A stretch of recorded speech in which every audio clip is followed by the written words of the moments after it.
Gordy here. So I've been reading books on podcasting, and one of the central themes that I'm coming across is a theme of intimacy, that is a very intimate connection between the podcast host, the live stream host, and the audience. And I think that our subject topic today, the streamer Destiny, his real name Steve Bonnell, is this guy is so intimate with his audience, he even sleeps with his audience. Dennis Prager. Right, very successful radio host, so intimate with his audience that he even married one of his fans. His current wife, his third wife, right, was a big fan who he met when he was giving a speech in San Diego. So one difference between radio and podcasting and live streaming, you can see in the title of what we're doing. So in Australia and England, we talk about radio presenters, all right? In America, we talk about radio broadcasters, but the term presenter or the term broadcaster, right, has a great significance. It describes what's going on with radio as opposed to podcasting or live streaming, where you have a host. All right. So a good live stream should give you the feeling that someone is inviting you into their home, that this is a real person with foibles, fears, strengths, weaknesses, right? The term podcast host versus radio presenter, all right? Host is someone who invites you to their home, to some personal part of their life. A presenter is a professional communicator. And this is from the book, The Power of Podcasting, Telling Stories Through Sound. So in radio, the presenter normally sticks closely to the topic in question. There's a tightly honed narration, and there's a fairly strong narrative direction, whereas in a live stream or a podcast, all right, the show's duration is not a constraint, all right, there's room for many more digressions. So in radio, everything is held within the confines of the broadcasting clock, so ideas are explored in blocks, say 15, 30, or 45 minutes, but in live streams and podcasting, time is fluid, it's unconstrained, right? You can go as long as you want. Audio is often being called the most intimate of all the mediums, because you're connecting to the power of voice, which allows us to hear so much more than words. You can tell what's going on with someone often just by the timbre, the caliber of their voice. Right? I notice in 12-step meetings, I can tell someone's level of recovery just by tuning into their voice. So we can detect how someone is feeling, as well as how much hope and optimism they have in their life by their tone, the timbre of their voice, their delivery, right? That tells in a podcast through the sensory forms of information that come right into your earbuds. So sound is porous, it's enveloping, right? You don't have earlids that you can switch off, right? Hearing is a way of touching at distance.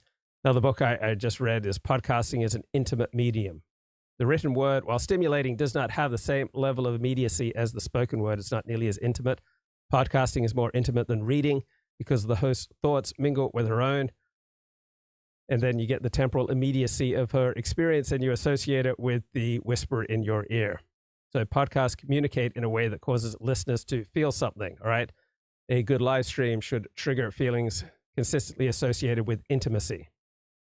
And you get an emotional response within your body. So what is intimacy? One definition is communication without the need to defend yourself. So in a good live stream or a good podcast, you don't get the sense that the host is continually hedging his comments, that he's continually trying to defend himself, but he just gives it to you straight, and there's less intermediation, all right? So there's less, don't take this the wrong way, please don't understand that this is how I think of all members of X group, all right? That's an intimate communication when you don't see all this hedging or this defensiveness, but people just relay to you what's really going on. So one layer of broadcasting is just giving information. Then a second, more personal layer is to add in personal details. But the most intimate level of communication is when you give intimate details at the time that you are talking to someone. This is Heidi Priebe. Actually understanding more of my own subjective feelings and thoughts about what's going on for me as I go through the day. And for a lot of people, this is about as deep as we ever go with our relationships. I would almost argue that most people live their entire lives not ever really taking it beyond this level in their interactions with even the people they're really close to. But the third level, the one where intimacy really starts to develop, is the relational level. On the relational level, we are talking about what it's like to be having the direct experience that we are having in the moment we're having it. What is it like to be me telling you about my day today? Yeah, sitting here telling you about my day, I notice that my heartbeat starts to speed up when I think about my relationship with my coworker, Brian. And I'm noticing myself feeling worried that you're going to judge me and think that maybe I'm not contributing enough to that relationship, or it's my fault that we're in conflict. And I'm also kind of trying to find some ways to impress you. I want you to think I'm a good cook. I want you to think I have my life together. I want you to think that I'm responsible. And I'm distracting myself a little bit with those thoughts. In sharing that with you now, I feel a bit embarrassed, and I'm noticing myself not wanting to make clear eye contact with you. All of that stuff, all of the what is happening for me right now in this moment in relation to you, is the real intimate stuff. That's the stuff we normally never share. Most of us get pretty comfortable sharing our thoughts and feelings once we first filtered them quite a bit and found socially acceptable ways to share them. But very few of us let people in on what's actually happening for us in the moment, including how our experience of being with another person is having an impact on that present moment experience.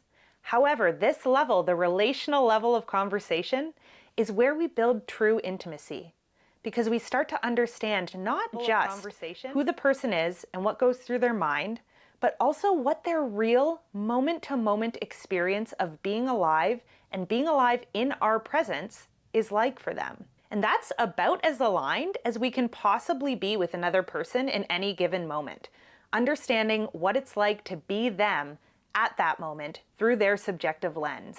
That's a really deep form of seeing and being seen by someone. And it's also a really, really vulnerable way to be seen by someone. And because of that, as well as for some other reasons we're going to get into, a lot of us shy very naturally away from staying on that relational level, especially when the stakes start getting high. So when it comes to that relational form of relating, this is something that personally I've practiced a lot in workshops between authentic relating, radical honesty, certain meditation practices I've done, and in most, not all, but most. The great live stream is the great podcast. You get this intimate connection where people are telling you what's going through their mind at the same time. Yes, I can see questions on Twitter, so I'll be checking out Twitter for questions. All right. The foundational text for today's show comes from Decoding the Gurus, the episode that they released on the 22nd of April on Destiny. Don't even believe that transness is like a real thing at all.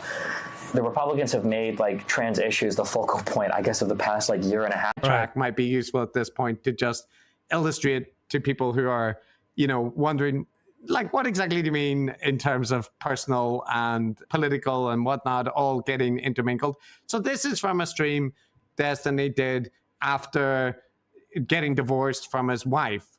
And he's now commenting on her contacting him about some money or something, right? Like the stream is an hour and a half going over the various issues that he has with the way that his wife has acted or whatnot. And this is Melina, a 20-year-old at the time they got married, fellow streamer or Instagram person. Anyway, let's just hear a little bit of that.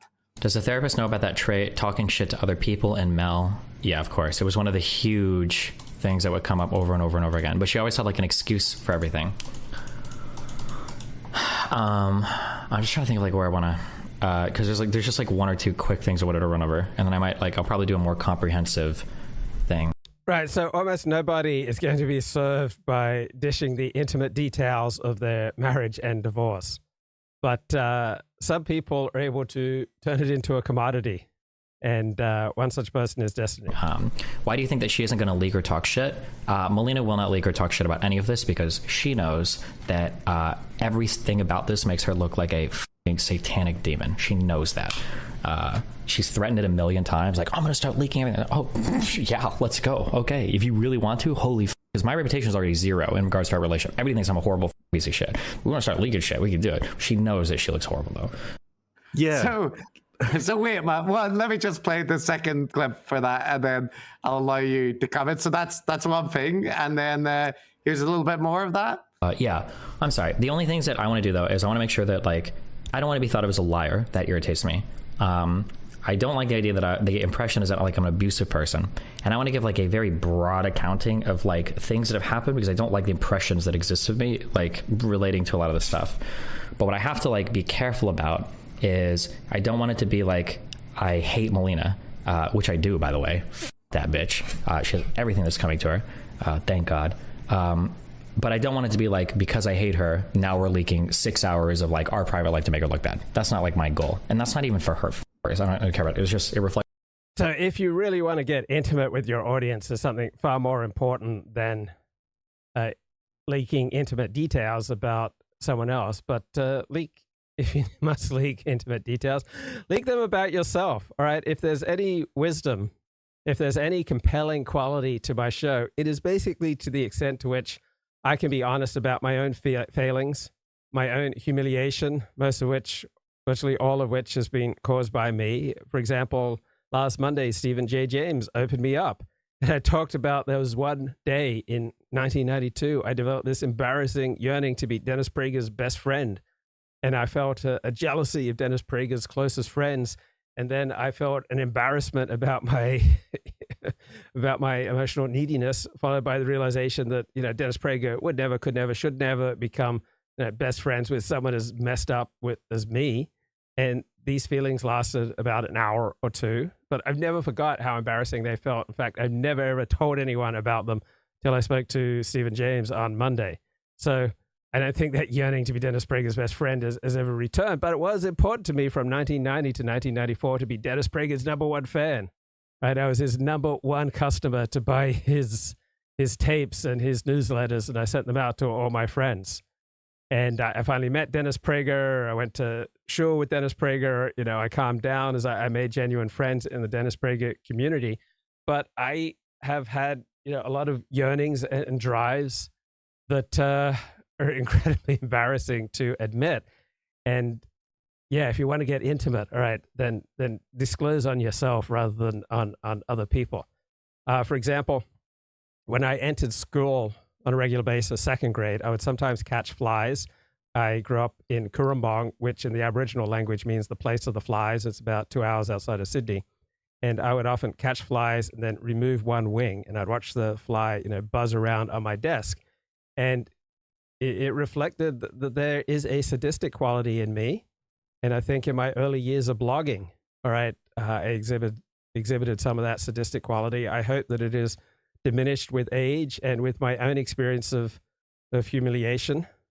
And I don't see how confiding about one's struggles and weaknesses and humiliations is really maladaptive. It's not keeping me from building the life that I want, right? If I'm going to have anything valuable to impart, it has to begin with this keen sense of the number of times that I've just completely screwed up, the number of times that I've been driven in destructive ways.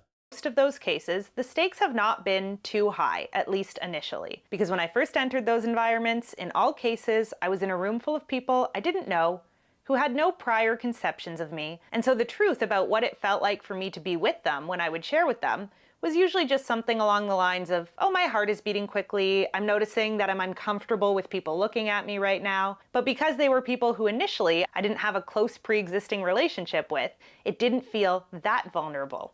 Yet. Where it gets more vulnerable is, let's say you're talking to your partner and you're in a conflict, or you're talking to a family member and you're at a tense moment.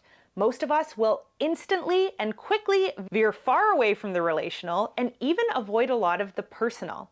And what we'll do instead is try to stay on the informational level. But a lot of the time what we're trying to do unconsciously is take the personal and relational and make it. So why am I doing a 3-part series on some bisexual cuckold Twitch streamer with blue hair, Destiny? Why? Why? Because Destiny is very good at what he does, right? He may be the best live streamer just purely on the basis of a compelling live stream quality. And what makes a good live stream in part is the intimacy that is developed between the host and the audience and members of the audience with each other. So members of my audience have gone to bed with each other, gone into business with each other, met up in person with each other.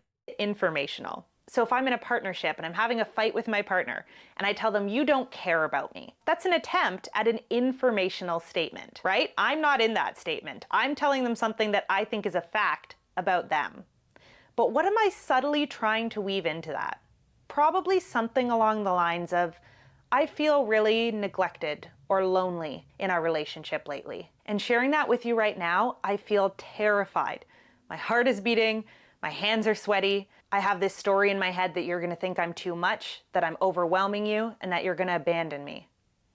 Relational, present moment, right? It's really hard to say those two things. It's a lot easier to say, you don't care about me, like it's a fact.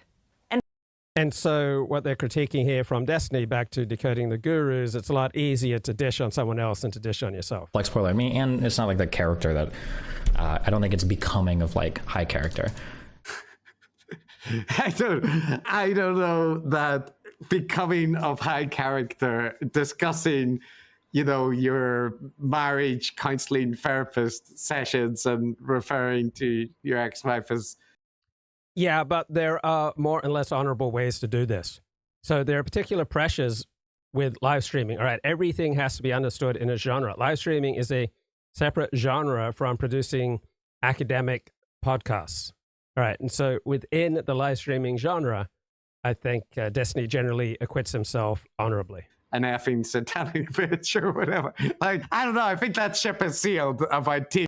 Look, calling your ex-wife an effing satanic bitch is not nearly as damaging as revealing specific information about her.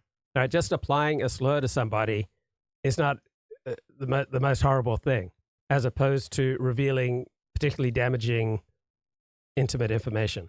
The high ground at that point, but this is what I was referring to about that authenticity, and it's not like just a simple compliment. It's maybe not even a compliment at all, because the brand, someone like Destiny, is living their life out in the open, so to speak. There doesn't seem to be any kind of filter and no boundaries. You and I don't often talk about our wives, for instance, on this podcast. No. But and I think this is the bit that will sort of bend normies' brains a bit, which is that this is part of the appeal. I think this is part of the draw, that Destiny presents himself, I think, quite genuinely as someone who lays it all out there. The audience is invited to get involved and to be a part of this as well, warts and all. And yeah, it's just a very different thing than what most of us are used to. We'll return to the absolute dissolution of boundaries in Destiny's content and community in a bit. But let's go back after that little sojourn into personal matters to Destiny staking out his kind of philosophy and stuff again. And just to mention there, Matt, I do think there's a through line, because the frustration that Destiny mentioned was being misrepresented, right? Like feeling that he isn't being accurately portrayed by Melina or the discourse. That's why he needs to set the record straight, right? And I think that does fit with his kind of position about politics, is like he doesn't seem to care so much as long as people accurately represent what he's saying. Like he seems to get most annoyed by people misrepresenting what he's trying to argue for. So these university protests about Israel and Palestine are dominating the news, and I just find myself with almost nothing to say. I side with the right of the protesters to express themselves. If we come to a conflict between the feelings of comfort of certain students, say Jewish students on campus, and protesters' right to freedom of expression, I side with freedom of expression. So long as the protesters aren't breaking the law, right? So long as they're not saying you need to go kill, these Jews, right? Then I side with their right to protest, and I side with the right of Nathan Koffness to say what he wants on his Substack, and the right of Amy Wax to share her opinions as well. So if there's anything that good comes out of all these protests, it might be a renewed emphasis on the importance of free speech and how that should override other people's sense of comfort. So long as there aren't direct threats to lives, then the protest should go on unhindered, except to the extent you start interrupting normal life on campus. You don't have a right to protest at an intersection. You don't have the right to protest across a freeway to block traffic, right? So if the rights of students to get to class, right, are impinged, then I believe you should bring in law enforcement. But the rights of students to say Palestine shall be free from the river to the sea, I believe they should absolutely have the right to say that. And I also know that some of them mean kill all the Jews, but they're not explicitly saying it. Enough people have different understandings of what the phrase from the river to the sea, used to be in the Likud Charter. So different people have different interpretations of from the river to the sea. So I don't think that should be something that gets you banned, gets you sanctioned. On the other hand, I have no problem with what Columbia University did to that one student who said, kill all the Zionists. All right. I think expelling a student who says something like that is perfectly legitimate. Are we giving enough attention to the plight of blacks in America? Aren't the Israeli Gaza protests being done at the expense of black people? I notice black people and brown people seem to occupy a disproportionate role in these pro-Gaza, anti-Israel protests. So I don't think the plight of blacks and other minority groups are being overlooked. I think it's all being rolled up into different expressions. So at one point, it was all expressed as rage at the top 1% of owners with the Occupy Wall Street.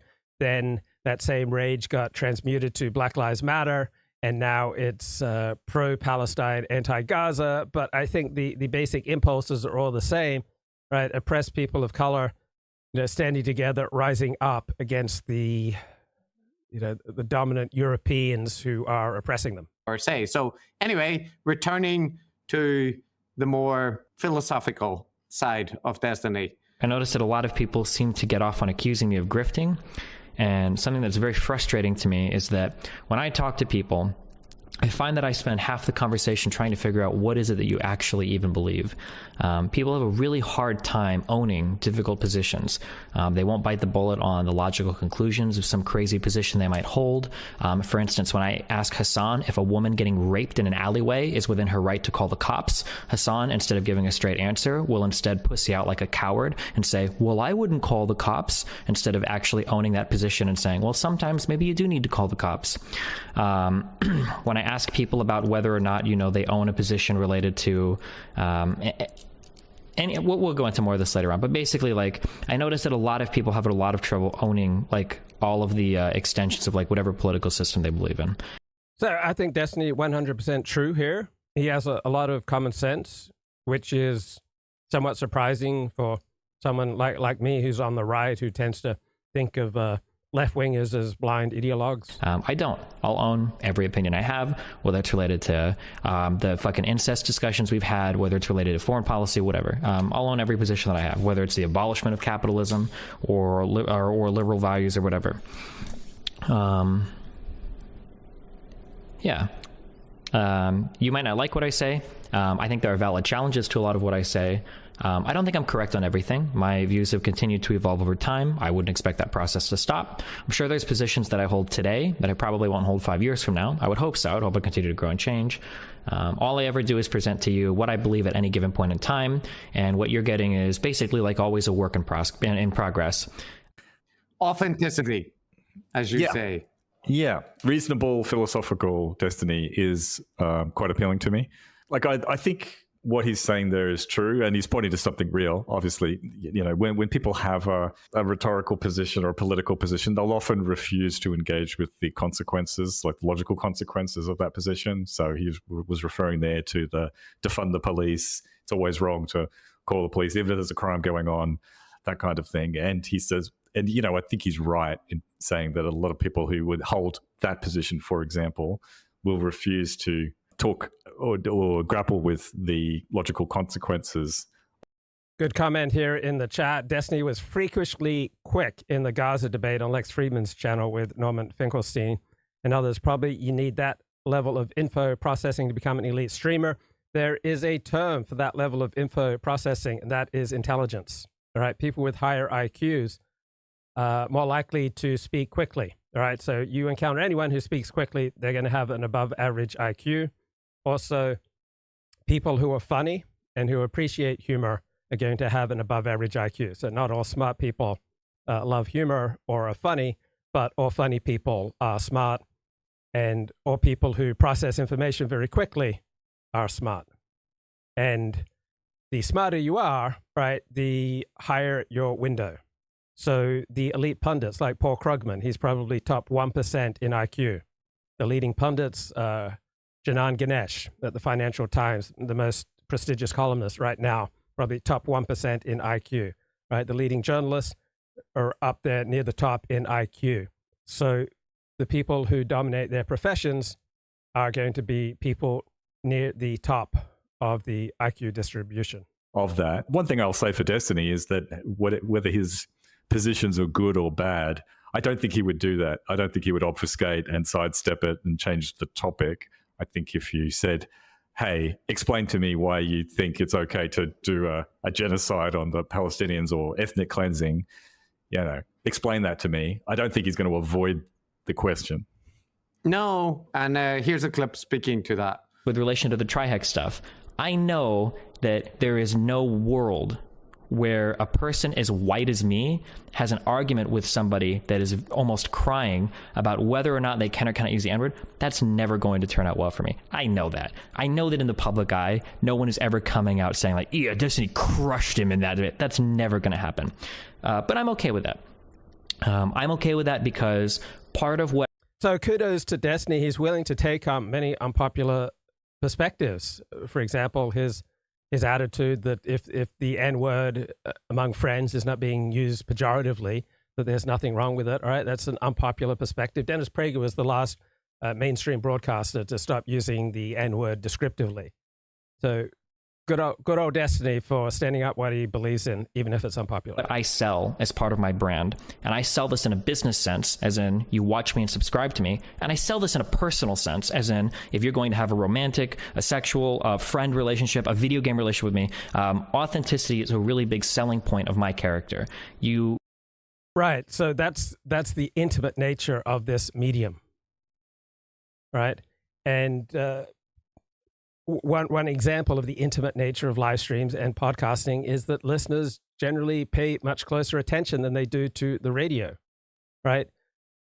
Listeners seek out the program, right? And they will consume it often from beginning to end. They're not just randomly tuning in as common with broadcast TV and radio. So listeners pay attention, they seek out the content they want, and their attention connects to very detailed listening from beginning to end. And what distinguishes podcasting and live streaming from radio and TV is the intimacy. And a podcast is intimacy plus because you've chosen it and it's literally in your ears. There was a Reddit user named That Redheaded Dude, and he could not record with his co-host anymore. So he asked his audience how to make a podcast. And here was the top rated piece of advice given to him. Talk to your audience, engage with them. If you know what you're talking about, you'll have plenty to say. Take notes beforehand for an outline of topics to go over. So before I do a live stream, I usually have a whole string of notes that I want to hit. Mostly talk like you would if you're having a conversation with one of your listeners. That's what they want to hear anyways. So a good broadcaster, a good presenter, and a good podcast host and live stream host talks directly to one person, right? You're talking to an audience of one that's then infinitely multiplied. So the TV host faces the spectator, uses the mode of direct address, talks as if he was talking personally and privately, right? That's also the tradition of speaking directly to listeners in radio, right? The audience to be aimed at is an audience of one, infinitely repeated. This is how you achieve intimacy in a sense of reciprocity. And so the great live stream podcast is focused on the one individual listener. So it's a peculiarly intimate medium, usually transmitted through headphones to a solitary listener or played over the car stereo during a commute. An audio narrative is immersive in a way that radio playing in the background in a kitchen rarely is. So podcasts are designed to take up time rather than to just be checked, scanned, and rushed through. right? They are for those moments when you can't be scrolling on your phone. So podcasts are unusual in their commitment to a slow build and to a sensual atmosphere. So what does it mean to be close to someone? How is it possible through podcasting, right? This is what it means to be close. This is me trying to get close to you. You open up, right? You disclose, you become vulnerable, and you build on historical forms of intimacy. You have allusions to family, to friends, to romantic partners, and you rework them to describe these relationships. Sometimes these allusions take the form of specific references to people or spaces like the home. Sometimes they reference the type of interaction, right? But it's the language of intimacy. And to be intimate means to be close in space, right? Sound moves through the body. It carries with it a certain emotion, right? Feelings are felt within the body. And a good live stream, a good podcast creates a physical response. And Destiny is superb at producing a physical response. Hopefully, you should never, ever, ever have to guess what I'm thinking, ever. You don't, like, I don't know what Destiny would think about that. I don't know what Steven would want about this. Like, you never have to guess. I'll tell you. You know, if you think that you're really hot and that I'm just like faking an enjoyment for sushi to get in bed with you, it's not going to happen. I fucking hate sushi. It's never going to happen, and I'm not going to fake that, okay? I'm true as fuck, okay? Steak boys for life. Okay, I eat shit that comes from the ground, not from the fucking sea. Fuck that shit out of here, okay? Or if you're a black person and you talk to me and you say, Destiny, what do you feel about the N-word? Destiny, how do you feel about reparations? Destiny, why do you think black people have the problems in the U.S.? The answer that I give you is going to be the same as I give anybody, any time, on any platform, and in any environment. It's always going to be the same. Nothing I do is performative. I feel he may be slightly overstating things there, because he does give different answers depending on, you know, the audience and how much the people can handle and that. But I think the sentiment is correct, which is like he does say what he thinks, and he tries to make it consistent across different contexts. Like, he doesn't try to obfuscate his positions. That much all seems true. Even if the position is, you should use the N-word, you should be free to use the N-word in private with other people that are not racist. That is his position on that, by the way. Just out of interest, because I heard the debate about it, but I didn't hear I couldn't get any sense out of it, mainly because the people he was talking to were so terrible.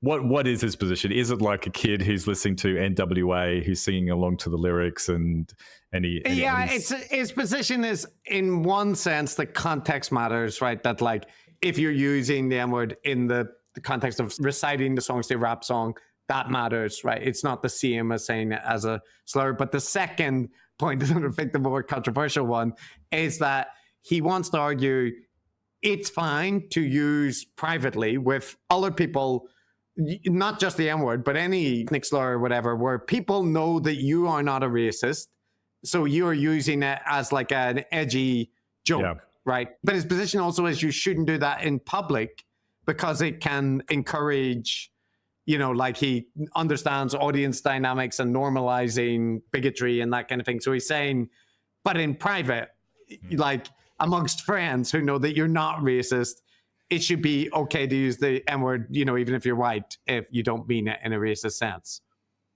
Yeah. I mean, you and I are not from the United States, so this is not the cultural touchstone or third rail here. It didn't come up much in Belfast. No.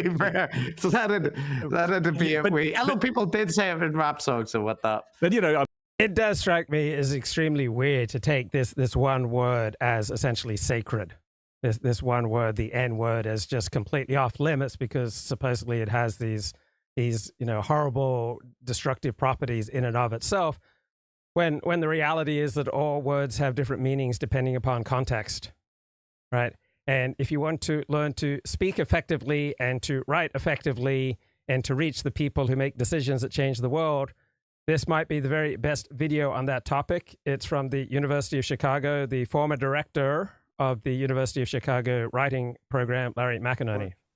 If you would find the synapse in your brain that is storing those words, kill it. No. And people say to me, oh, does that mean I'm here to do non-original work? No. But you are not here to do original work. You are here to do valuable work. What's the difference? You think you're here to create new knowledge? Well, you know how hard it is to create new knowledge? We can create new knowledge in the next 30 seconds. All we have to do is count up the number of people who are in this room. Because nobody in the world knows how many people are in this room. No one knows. And we will create new knowledge right now. We'll just count the people in this room. We'll say, okay, now we know. Is anybody going to read that paper?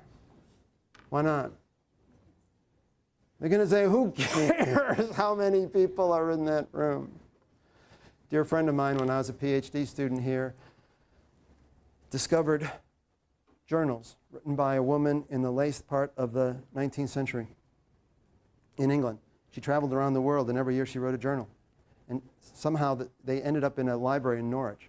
And she was over in Norwich one day, and she stumbled into a back room, and there's all these journals with tons of dust on them. She blew off the dust, and she said, oh my gosh, it's amazing. This woman traveled the world for 30 years and wrote a journal every time she traveled.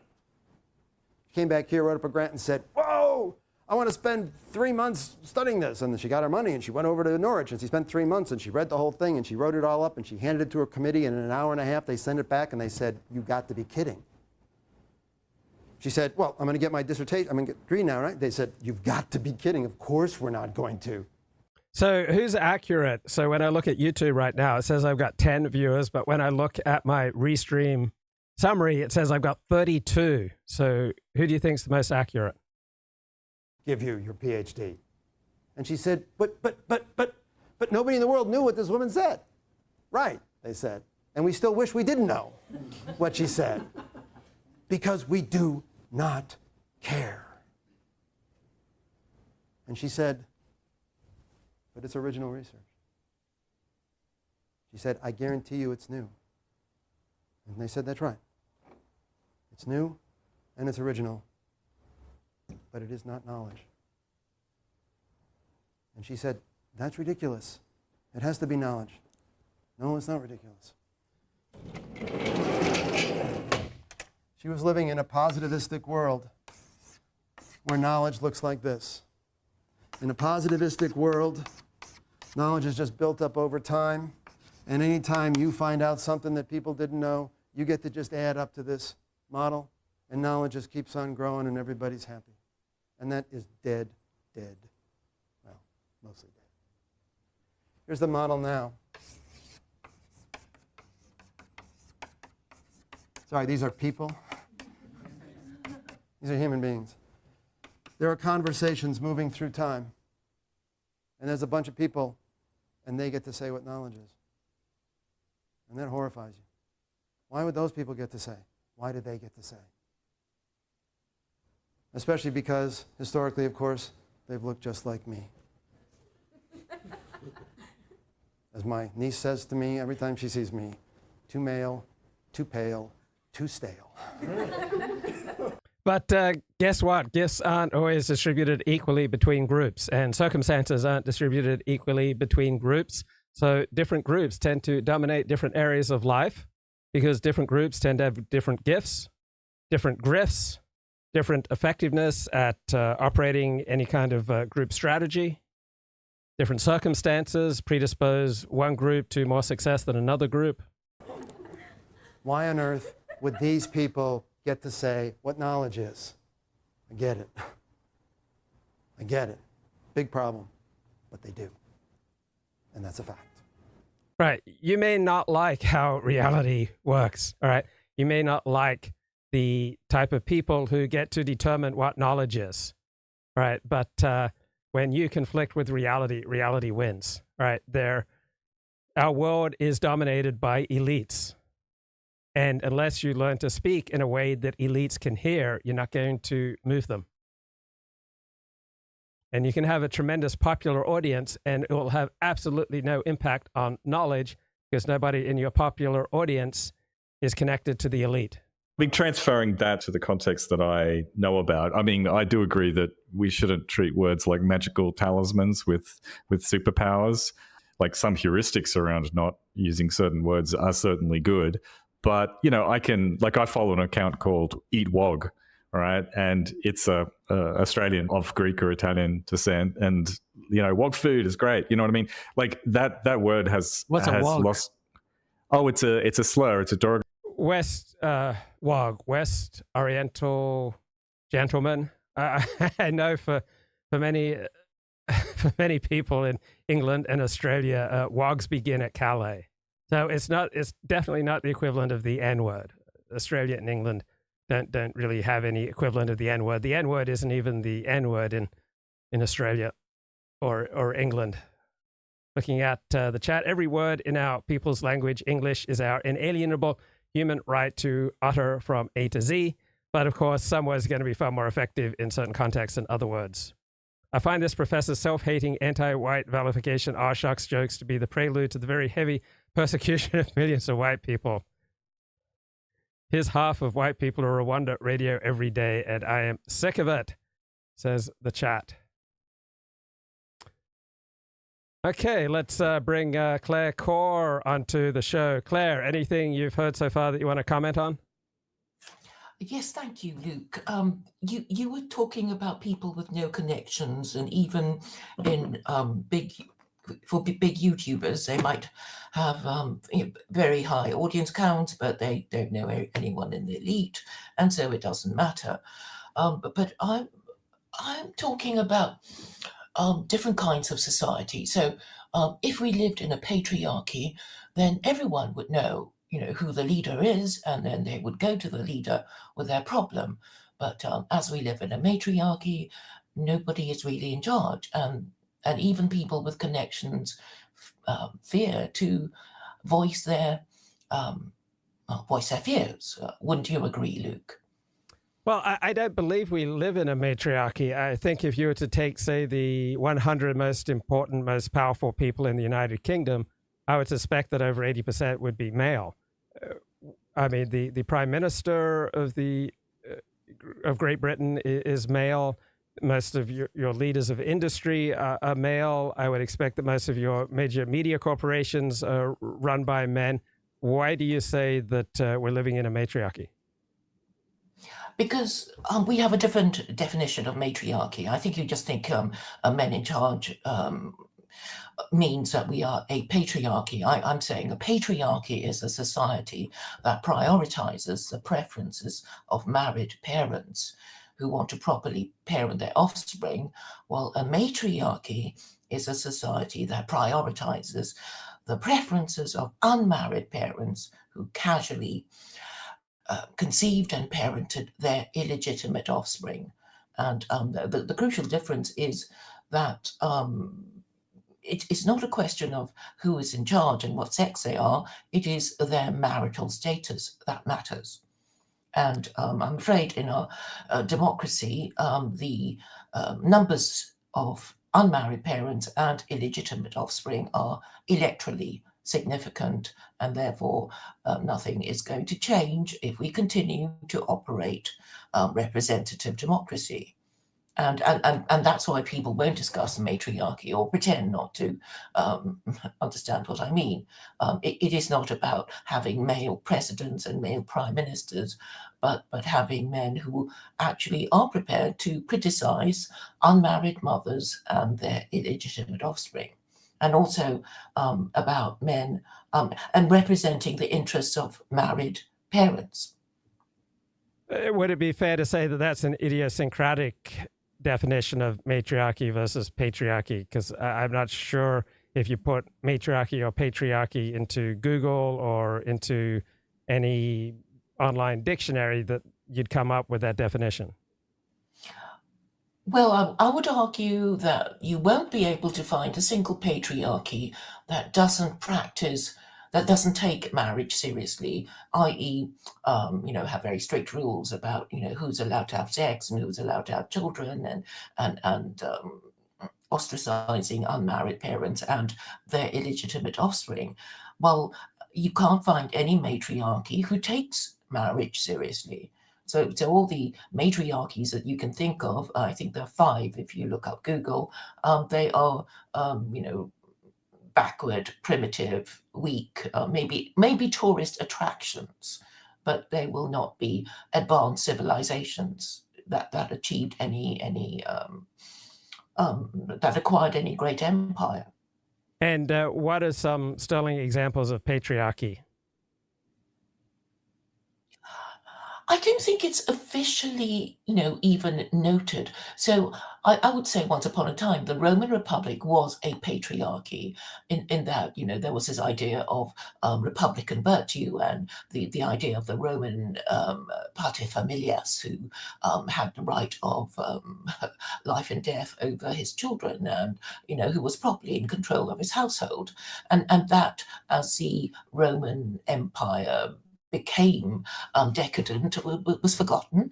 And so I think the registry system, would help, the registry of births, marriages, deaths. If you're going to do it properly, you're going to record whether a child was born legitimate or, and who its parents were and whether they were married to each other.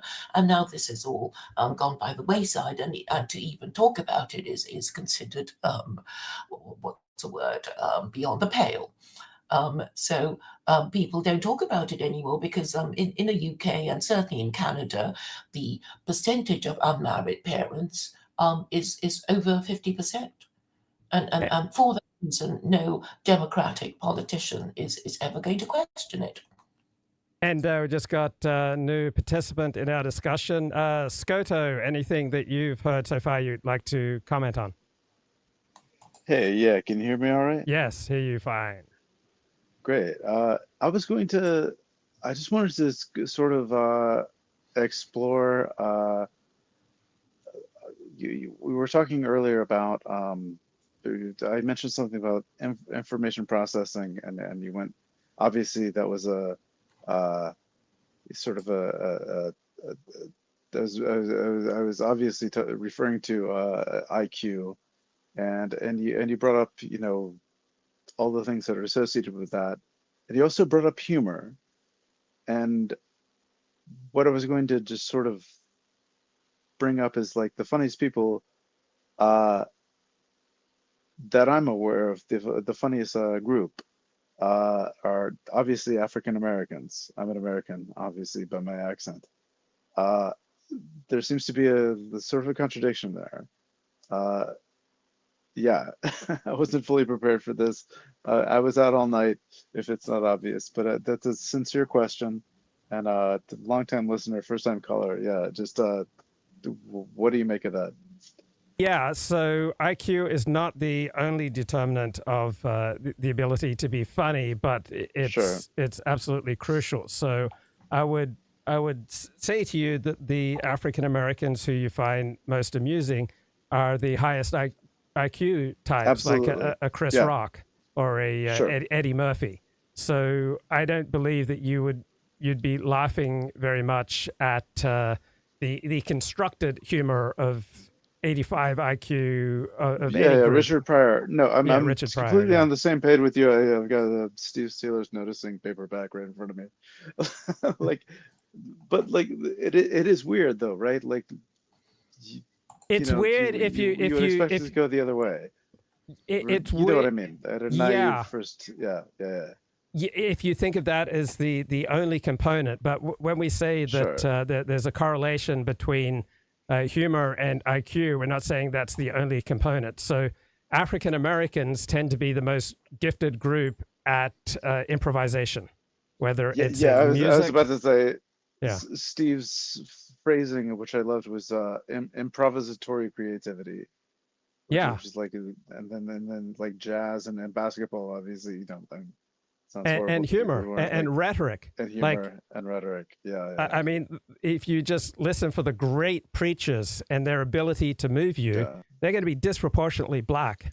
Great public speakers. You see what I'm pushing back though, because I mean, like, I don't know, they shouldn't be able to. Early in the morning, but shouldn't be able to get to quite that level if it's that much of an intimate connection between IQ and humor. Well, there are different components to humor. Intelligence is one. So even the simplest joke requires some cognitive processing, which makes jokes so incredibly effective at transmitting a point of view, because your listener will spend so much cognitive resource processing the joke that the upshot of your joke will usually escape the same level of scrutiny that you would get if you just delivered a straight on point of view. But there are many other components to humor. So there's the improvisational, because humor is totally situation dependent and audience dependent. And someone who realizes that he's dealing in a particular situation with a particular audience and grasps that very quickly is going to be far more effective than someone who is not able to improvise as quickly. Also, there are socially effective personalities. So generally speaking, someone who's outgoing, someone who's extroverted is going to be much more socially effective than someone who's introverted. So I was going to say, like, social intelligence, and I instinctively roll my eyes as I say that. It is really, like, definitely a thing. Yeah, I mean, Why would you roll your I mean, eyes? not in the sense of real EQ or whatever the hell that is. What is that, Claire? Why would you roll your eyes at the idea of social intelligence? No, I mean that in the sense of I'm thinking of IQ deniers who say, well, what about emotional intelligence? Which that sort of thing, like sort of the idea that it's as empirical. That's all I know. I don't roll my eyes at that. A lot of people would. Well, it's just called social skills, isn't it? Just being able to read the room and whether they're be friendly or hostile to you. But I think even people who are like a little more sympathetic, or not sympathetic, but like very invested in IQ being a real thing, a lot of people like myself will sort of just completely discount or downplay the role of social skills being relevant. Well, then you'd be accused of autism, wouldn't you? yeah. Well, that's what precisely what I mean. Yeah. I mean, have you been accused of being autistic? No. I happen to hide it pretty well, I think, most of the time. Here's another component I think that's helpful for humor, and that is not being as responsible or invested in the conventional state or nation. So being something of an outsider means you don't have to be as responsible. So let me give the example of adultery. People only started making jokes about adultery when adultery became more common. That's how I understand it anyway. So an outside group, all right, an out group that is not as invested in conventional society and conventional norms might well have a lot more room to make jokes, because you'll notice that the more responsibility you take on, generally speaking, the less free you are to make jokes about what you are responsible for. And so this would play to the advantage of outgroups such as perhaps Jews and blacks and gays. That makes sense. Well, because we're losers and larpers and clowns and. Well, they're not as invested. Like I have not had to take on a lot of responsibility in the workplace, and so I generally get to make a lot of jokes because I'm not running the show. But if I were the one running the show, if I had a $500,000 a year salary on the line, I probably would not find as many things as funny as I do right now. Yes, and the tragedy of King Lear makes that point, because there's a fool in Lear, and he gets to make all the jokes. But in the end, he gets killed. Just saying. Right, and one good thing about our secular liberal society is that people rarely get killed anymore for making jokes.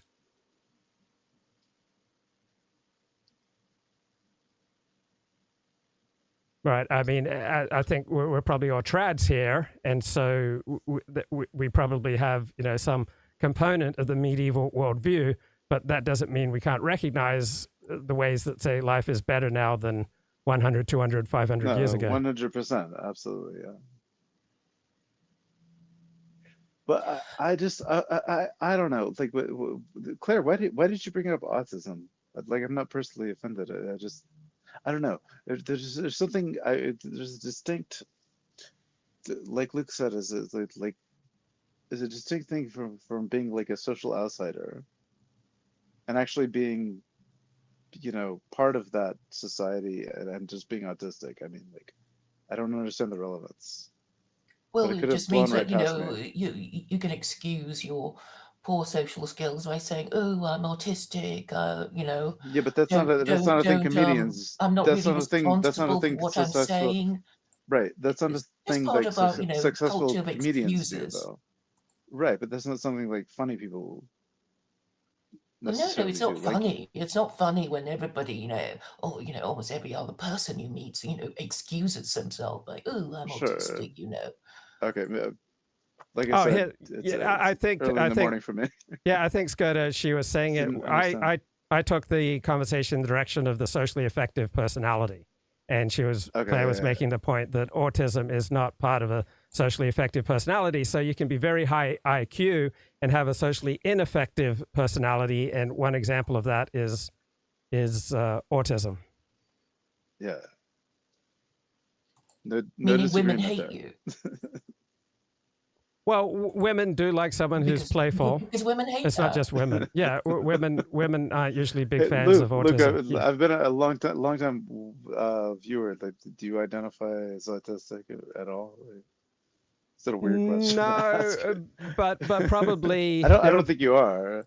I Yeah. think there are probably Well, social circumstances. retard is another term that comes to mind. Autistic social retard. Get a You know, room, you two. Jesus. Yeah, I would say that there are circumstances where I probably come off as somewhat autistic, right? For example, Yeah. when I've Well, suffered setbacks, right, and I'm very low in self confidence, and I'm say misreading a situation around me. So people with ADHD are very poor at seeing yeah, that makes themselves and sense. reality. So I'm sure Okay. there have been many situations in life where I've come across with many of the traits of low level autism. Confidently, I have ADHD. I take modafinil and all that shit. I heard about it from you many years ago, and I heard about it from other people too. And it's the best fucking drug you could ever take. Isn't it fantastic? Tell me Life, how it's it so affects good, you. so good. Talk to me about Well, it. so I have like an addictive personality, as a beer in my hand might attest. It's more under control now. I'm late millennial, older millennial. Lately, things are a little more have come together, in a things are better now than they were. Uh, Much better actually. Um, Hard to say this when I'm wasted after going to the bar, and it's like it's 11 a.m. Okay, it's all good. Yeah. Anyway, yeah. I took Adderall before, was prescribed Adderall, took it as directed, sometimes not as directed, and you do, I just have, well, I I've recommended it to other people who have also had uh, really good experience with it, found it very helpful, who aren't addicts, and just my sort of elevator pitch or whatever, short pitch for it is just it's like Adderall, but it's like not speedy. You don't feel like you're on crack or whatever, on meth, which you essentially are, and you're not tempted to do the whole bottle. I'm just sorry, I'm making the most like degenerate friendly argument for it. But that really gets to the heart of it. It's just like you just feel more engaged. You feel more just in it. Are you talking about modafinil right now or I'm talking. Adderall? Sorry. Yeah. I don't think I specified. Yeah, I was talking about how bad Adderall was, and then I suddenly switched to you feel more engaged with modafinil, and you don't. I said doing the whole bottle. That's Adderall. Because it's just like that.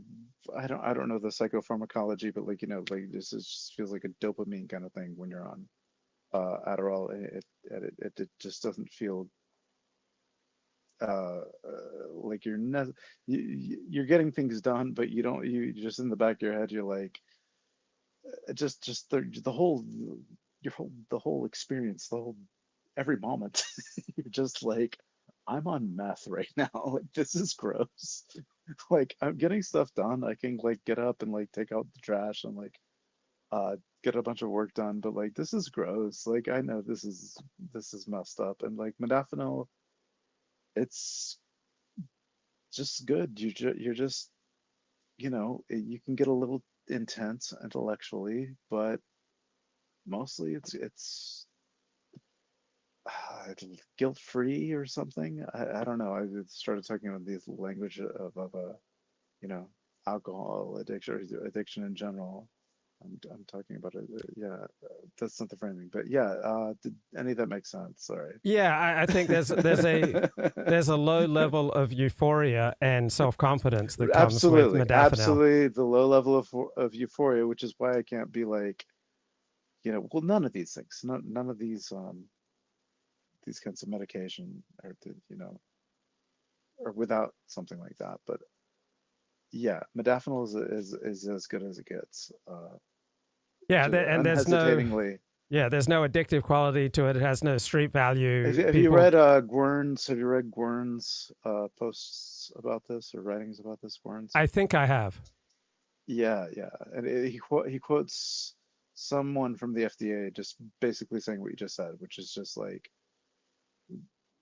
this is basically you have nothing to worry about. I can't Yeah. remember the context, but he was just he presented it as like he was alarmed by like this is not something you usually hear from FDA officials. And, yeah. Now, I'm wondering, with regard to Adderall, do you think you're socially influenced? Because according to doctors, if you take Adderall as prescribed, that again, there's not significant chances of addiction or any dramatic side effects, and it is quite distinct from meth. Meth, they're saying Adderall is meth is not accurate. There are some similarities, but overall it's not accurate. But there's tremendous social stigma against using Adderall, which I don't think is fair if Adderall is used as prescribed. I was going through like amphetamine. I was using amphetamine and meth interchangeably, but mixed amphetamine. The Wikipedia article for Adderall used to be like mixed amphetamine salts, but like no, it's not meth. But like uh, as far as social stigma, like I don't know, like when I was in college, like you know roughly 15 years ago, everybody was on Adderall. As far as like taking it as prescribed, I didn't have an Adderall prescription then, but like at no point was I taking it as prescribed, so I can't answer that question. And have you ever been diagnosed by a doctor as ADHD? Yeah, yeah. I after college, I was prescribed like 5 years after college to get an actual official Adderall prescription. And But did you follow that prescription? No, I didn't. Well, I mean, mostly I did, but like the temptation was too much. Just to insert this real quick, and it's like not to go off track, but if you want to go off track, we can. But like my experience is like doctors aren't. You just show up and say the drug you want, and you get it, and it's not like I'm from like sort of, I won't say, but like I'm not from a I'm from nowhere. And my experience is you just show up and you say the drug you want and you get it. So, I'm saying, obviously like I don't take that being diagnosed with something seriously. Like And so over the last 5 years, you have taken Adderall. How much? Yeah. So I was yeah, so like 5 years after college, I was taking Adderall for 2 years or something. This is roughly 7 years ago when I stopped taking Adderall or something like that. Call it 5, yeah. Yeah, it's I to answer your question, I never had like a heavy Adderall addiction, but I've been addicted to other things. Never really mostly just like I don't know, alcohol. So I have an addictive personality. I've messed with everything, but like Adderall is something that if I continued doing it, I would have. I don't know. What I'm saying is like I never had a serious Adderall addiction. Like I would admit it right now. I think that should be obvious, given how candid I'm being right now. But like, yeah, no, I never did really go too crazy with it because it just felt like I said I think earlier, like just felt dirty. Like not dirty, like not morally, but yeah, just ugh, like not great. Okay, so I mean, I've been taking Adderall. I've been taking Adderall as prescribed for 6 months. I don't have any of that dirty feeling. Oh, great. Are you still doing modafinil? Just doing. Rarely. Taking. Rarely. Oh, really? Whoa! I'd love to hear about this. Why? What's okay, because I find Adderall is much more effective for dealing with ADHD, and yeah. And so combining Adderall with modafinil is it's a very intense experience. I did it once, so I normally go to bed by 9 p.m. But on the first night of Passover, I realized I would not be going to bed until after midnight because Passover Seder runs long. So at something like 6 a.m., I took 1 Adderall and 1 modafinil and 1 cup of coffee. And normally, if you combine these things, it multiplies the effect. I'm not recommending this for anybody else, but it meant that I was wide awake and alert, and not in an unpleasant sense, until after midnight. And then when I went to bed by about 1 a.m., like I was able to go off to sleep.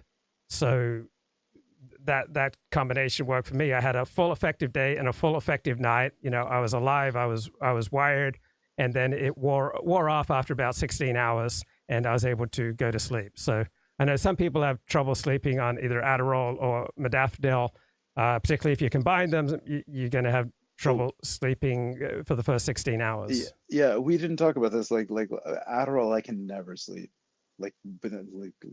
That's a huge thing for me. Okay, like so cocaine or something. Yeah, but I find that's only true if you take Adderall with caffeine. If I take Adderall and consume no caffeine, then I sleep fine. I can take an Adderall and have a nap.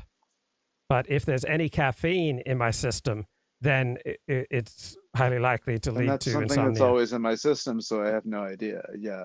Right. That could be what's going on. Yeah. Right. Adderall and caffeine are going to lead to insomnia. But if you take Adderall without any caffeine, it's not. You can take an Adderall if there's no caffeine in your system, and you can go take a nap just fine.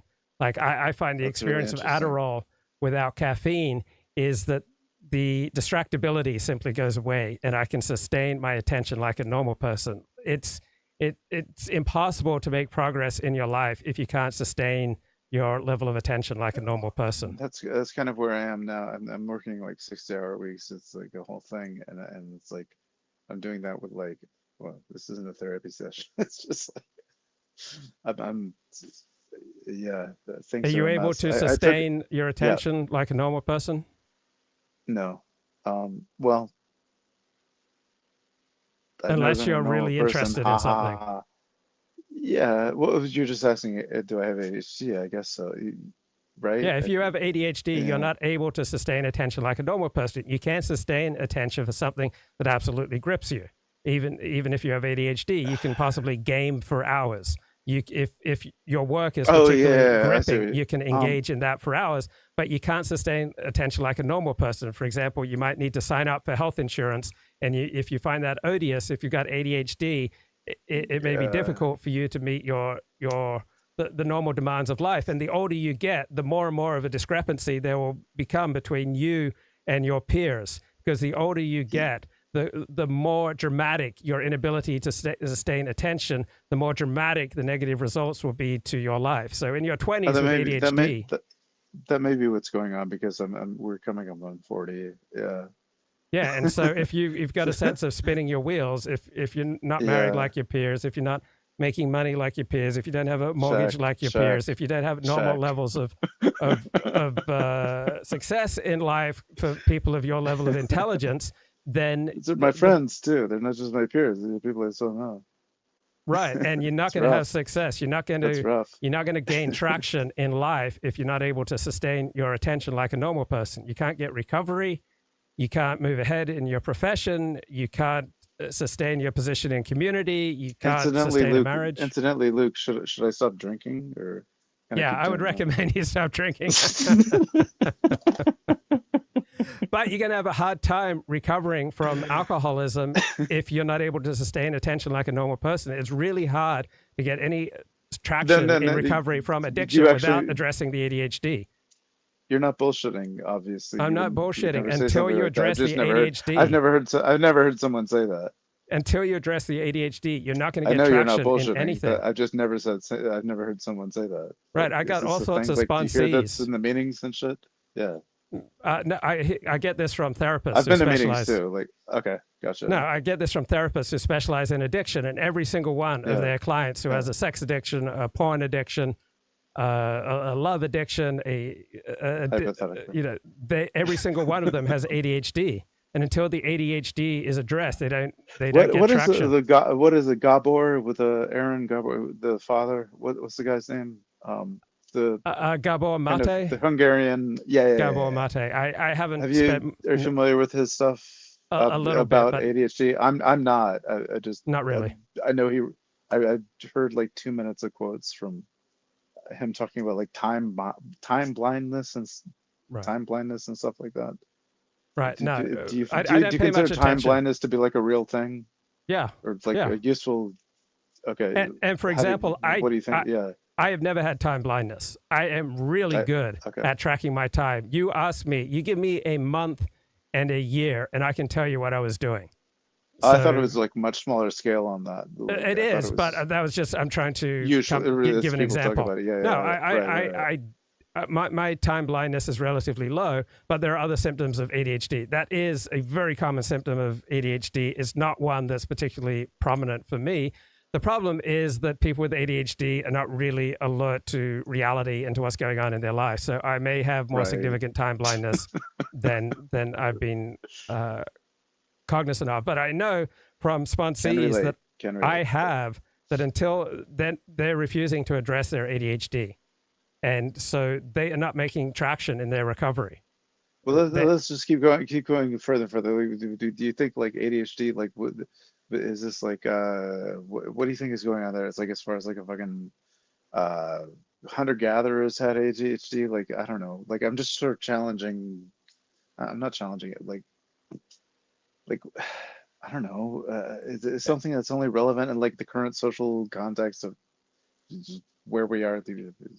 Right. So perhaps one characteristic of ADHD is you interrupt people and ask their question for them. Sorry. No, that's what I'm doing right now. I was kind of interrupting you, but I'm thinking my dad would do that all the time. My dad was a preacher and an evangelist, and when he'd get asked questions, he'd continually interrupt people and ask. My dad has a similar occupation that he can't. Yeah. Right. So perhaps you're asking kind of equivalent. Are there situations in which ADHD has been adaptive, and it's just that society has changed? Perhaps, but also there's enough miswiring that goes on just through normal levels of reproduction that may well account for ADHD. So Russell Barkley is probably the number one expert on ADHD, at least according to the New York Times. He wrote the number one book on ADHD for adults, according to the New York Times, and he notes, and other people note, that ADHD affects fewer than 10% of the population. So just the normal mutations. I'm sorry? I guess when asking like EvoPsych, like how it's adaptive. It was adaptive, but it's not now, like you said. No, it doesn't have to be adaptive. It could just be a mutation, a maladaptive mutation that occurs regularly enough with reproduction. No, but it would have been stamped out. Not necessarily, right? because it doesn't have to be so maladaptive that you are unable to reproduce. That's what I mean. We're talking about the same thing. Yeah. But like, what's so he's got a video addressing this precisely, and I did listen to it. Yeah. Is ADHD adaptive? I did listen to it. I don't recall all the components of it. Barkley, Barkley. Barkley. Yeah. Right, yeah. Accent is So good, the video is called "Is ADHD Good for Something? ADHD as an Adaptation." Okay. And so I'm Perfect. going to throw a link down to this description. So he deals with the topic much more thoroughly than I do. Essentially, he's saying, not really. He's saying Not really. Okay. it's not really adaptive. The various components of his argument, I don't recall. But like they're not currently adaptive, which would make sense. No, he's not arguing. He's not saying that it was Never- adaptive in never the was. past, Okay. Yeah. Okay. Gotcha. which is different Not from that, what yeah. you're saying. right. Now, exactly on the basis of his argumentation, I think the essence of it was that there's going to be enough maladaptive mutations that are not so maladaptive that you're not able to reproduce. But we'd have I guess to that watch is the video what it again. ultimately comes down to as far as defining maladaptive, right? Like, for example, we did not evolve to be happy. We evolved to survive. Right. So Yeah, we will all yeah, tend yeah. to have much more I'm anxiety. reminding myself of that right now. Yeah, exactly. Right. We will all tend to have far more anxiety than is, optimum for our happiness. Because people who are life happy, tending to be bad. right? People who are happy but oblivious to threat, don't successfully reproduce generation after generation. So- Luke, Yes, sir. this is amazing. I don't know. I feel like I'm gonna. Okay, bro. This is an amazing conversation. Appreciate you having me on. Yep, I yep, just feel yep. like I'm gonna continue to disintegrate. Okay, bro. But I'm very much come back here. another I time. heard all that. Very much appreciate it, man. Thanks. I will. Thanks. Take care, bro. Thanks. Let's get back to Claire Khaw. Claire, anything occurred to you in the last 15 minutes that you want to weigh in on? Yes, about ADHD being maladaptive. Surely it's a sign of degeneracy that is linked to bad parenting and bad partner selection. Okay, so people that's getting stupider and, right. more If it's degenerate. primarily environmental, so as I listened to Russell Barkley, he argues it's not primarily environmental, though environment can exacerbate and environment can certainly affect your ADHD. He argues it's primarily biological. Yes, because if somebody chooses badly their spouse with whom they will be having children with, then everything just goes from bad to worse. If people casually fornicate and accidentally on purpose get pregnant, and then you produce an environment of fatherless homes, unmarried mothers, bad parenting, all kinds of child abuse scenarios that will damage the educational attainment and mental health of the growing child. And also I think the practice of giving people a pill for everything makes people think that a pill is a solution for whatever they have. Is a pill ever a solution? Well, sometimes it is. Yeah. So but sometimes a pill is a solution and sometimes it's not.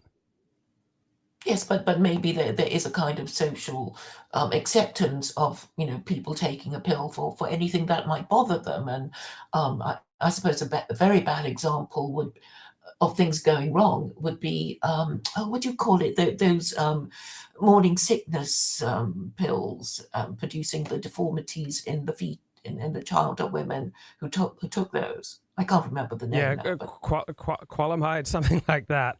But I think obviously sometimes a pill is the proper solution, and sometimes it's not, and sometimes it's a partial solution, and often a partial or temporary solution is better than no solution. So if you're a type 1 diabetic, you should be on regular doses of insulin, and in that case, insulin yes. is the primary solution.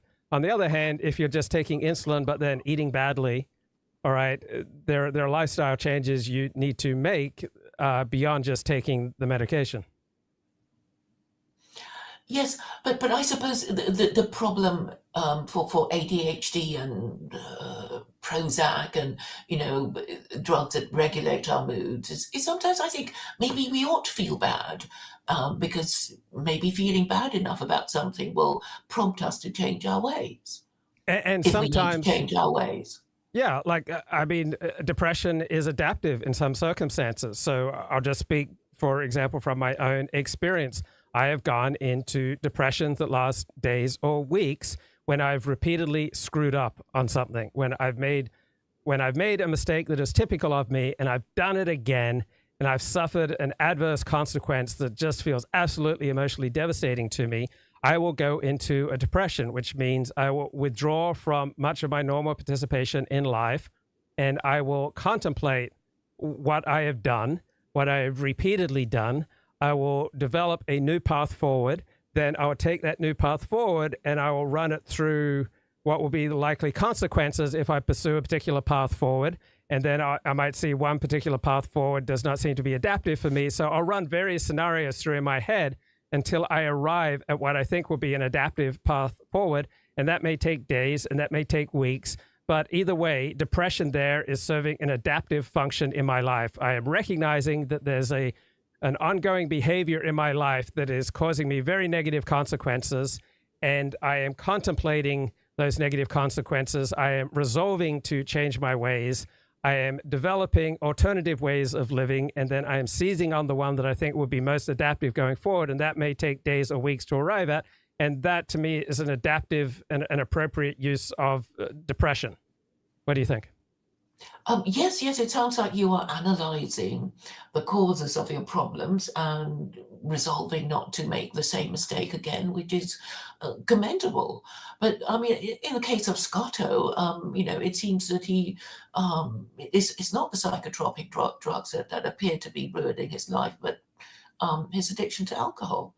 And so maybe, the combination of alcoholism and, the other cocktails of drugs that he's taken over the years has not been good for him.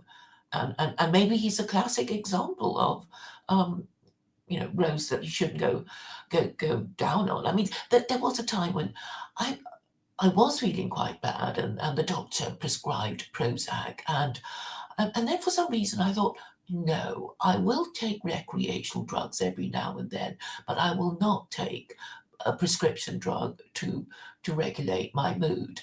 And I don't know, I can't even explain to this date why I, took such a hard line on it. But I did, because I don't know. I thought it was more damaging to take prescription drugs to regulate my mood than it is to, take, drink alcohol or, other kinds of sort of drugs that I would know are recreational. It just sort of felt that the doctor is colluding with me. Yeah, so on I'd my be path highly to self-destruction. Yeah, I'd be highly skeptical of the efficacy of recreational drugs as a more adaptive path forward rather than taking a drug as prescribed. But I'm not a huge fan of SSRIs. I'm sure they help people in some circumstances. But just reading a great book that is apropos to our discussion, it's called How We Change and 10 Reasons Why We Don't. And most of the book is on the reasons we don't change. And he makes the point that deep and lasting change is usually the result of deep contemplation. All right, to make a personal change in your life is to make a decision and to commit to that decision. And the only way to make a committed decision that leads to change is to do the hard work of contemplating the pros and cons of your situation before you act, right? There's no chicken and egg riddle between contemplation and advice. Contemplation always comes first. So I know a lot of people who are not thrilled with the quality of their life right now, and what they're primarily tempted to do is to constantly be taking action. But I think most of the time what you need to do primarily is to take contemplation, to take deep, thorough contemplation about a more appropriate path forward. Did you have a reaction? Yes, I mean, Judaism has this term for it called shuva, which is Shuva, yeah, return, repentance. Repentance. So, and there's a 4-stage process for them, isn't it? I think it's cessation, confession, restitution, and something else, I forget now. But they have 4 stages, so it's like you're not going to forget that you know, regretted this thing that you've just announced to everyone you're no longer doing, because, you know, it's such a public thing to stop and, you know, to apologize and to make restitution and something else, I forget now. Yeah. So, yeah. There's another point in this book, and the author is Ross Ellenhorn, and he says most people in the United States who quit habitual drinking do so without treatment. That's right. Most people quit this highly addictive habit on their own, and people who quit drinking on their own stay sober longer than those who enter treatment because they take a serious, hard look at themselves, and then they decide that not drinking is better for them than drinking, and their sobriety lasts longer than that of people who achieve sobriety in treatment because the self-propelled sober person who holds firmly to their own internal compass through their recovery, right, does much better usually than someone who just follows somebody else's advice, right? Change is more likely and more effective when it comes from within, when it's an inside job. Yes, and on the question of drinking, I mean, you know, AA are very strict, like you mustn't drink at all, and this is too much for people because they think, oh, well, you know, I'll have to make a new bunch of friends, and I knew this guy who I thought adapted it very well. So he would basically, well, his habit was to drink 8 pints a night, but he would have the first pint beer, the second pint water, the third pint beer, and you know, so he just had 4 pints, and he would be, you know, sober and okay, and not you know, disgracing himself. And I thought that was a, you know, a very good way of managing it. Okay. Because I think a lot of people drink to get drunk. Mm-hmm. You know, okay. That's the problem. Claire, Thank you for having me. Yeah, thanks for coming on. It's good to talk to you. All right, yes. I want to move on. This is Russell Barkley. Is ADHD good for something? ADHD as an adaptation. Russ Barkley here, doing my best to imitate Jimmy Buffett. I'm just back from a week at the Outer Banks of North Carolina, followed by another week up in Asheville, North Carolina for 2 different family reunions. Boy, did we have a lot of fun, and I just can't let it go. So here I am dressed in my best Jimmy Buffett garb. So today I want to talk about a concept that's been showing up occasionally in some of the subscriber replies, and I still see it also in the trade media, though not as often as we did about 25 to 30 years ago when it was a more popular idea. And that is the idea that if ADHD exists and continues to exist at a certain prevalence in the population, it must have been good for something at some point in human history or human evolution. That is to say, it must have at some point been adaptive. Otherwise, why would it still be here? And that's a very interesting question that people have asked. And to some extent, it has a certain, to me, superficial appeal because it kind of makes people feel better. It makes children feel like there's nothing wrong, and that they're really just, you know, leftover warriors from an earlier epoch of human history. So we're going to take a closer look at this idea and go through it in some detail. It's going to get a little technical at some point, so I apologize for that, but hang in there because as I promised you, and as many of you have commented, I do not dumb down this information for lay people. I speak to you as if you were my students, colleagues, friends, and what have you. So here we go. Let's get the PowerPoint started as usual. Okay, bring that up. And now we are asking the question, does the existence of ADHD mean that it must have been good for something at some point in time? Is it adaptive, or was it adaptive in earlier times of human history? There have been several attempts at this, what is called an adaptationist view or a cultural mismatch view, meaning that people with ADHD were well adapted earlier in cultural history, but culture has changed so rapidly and they haven't kept up in terms of adapting to this new culture. And so now there is a mismatch. And it's really the fault of culture and its rapid evolution that we have this mismatch or conflict between people with ADHD traits and the rest of the culture. And so So this is obviously an argument that's going to appeal to millions of people. But just because an argument is appealing doesn't mean it's correct. All right. What's more important to you, to arrive at the truth or to feel comfort? It's not really a disorder, it's a mismatch. And I hear this sometimes also from the people who discuss neurodivergence as a view that there's nothing wrong here, it's just variation in brain wiring. Well, we'll see. But the first attempt I saw that was very popular back in the early 90s was the idea promoted by Tom Hartman in his book on ADHD, and that is that ADHD represents people who much earlier during the hunter-gatherer period of human evolution, back in, I believe it was the Paleolithic, that people with ADHD were the most successful hunters. So Japan banned the use of stimulant medications such as Adderall for a long time. Maybe they even still ban it. So there was this argument that there was a complete lack of ADHD in Japan. Therefore, their genes exist and these traits exist because they were at some point good for hunting.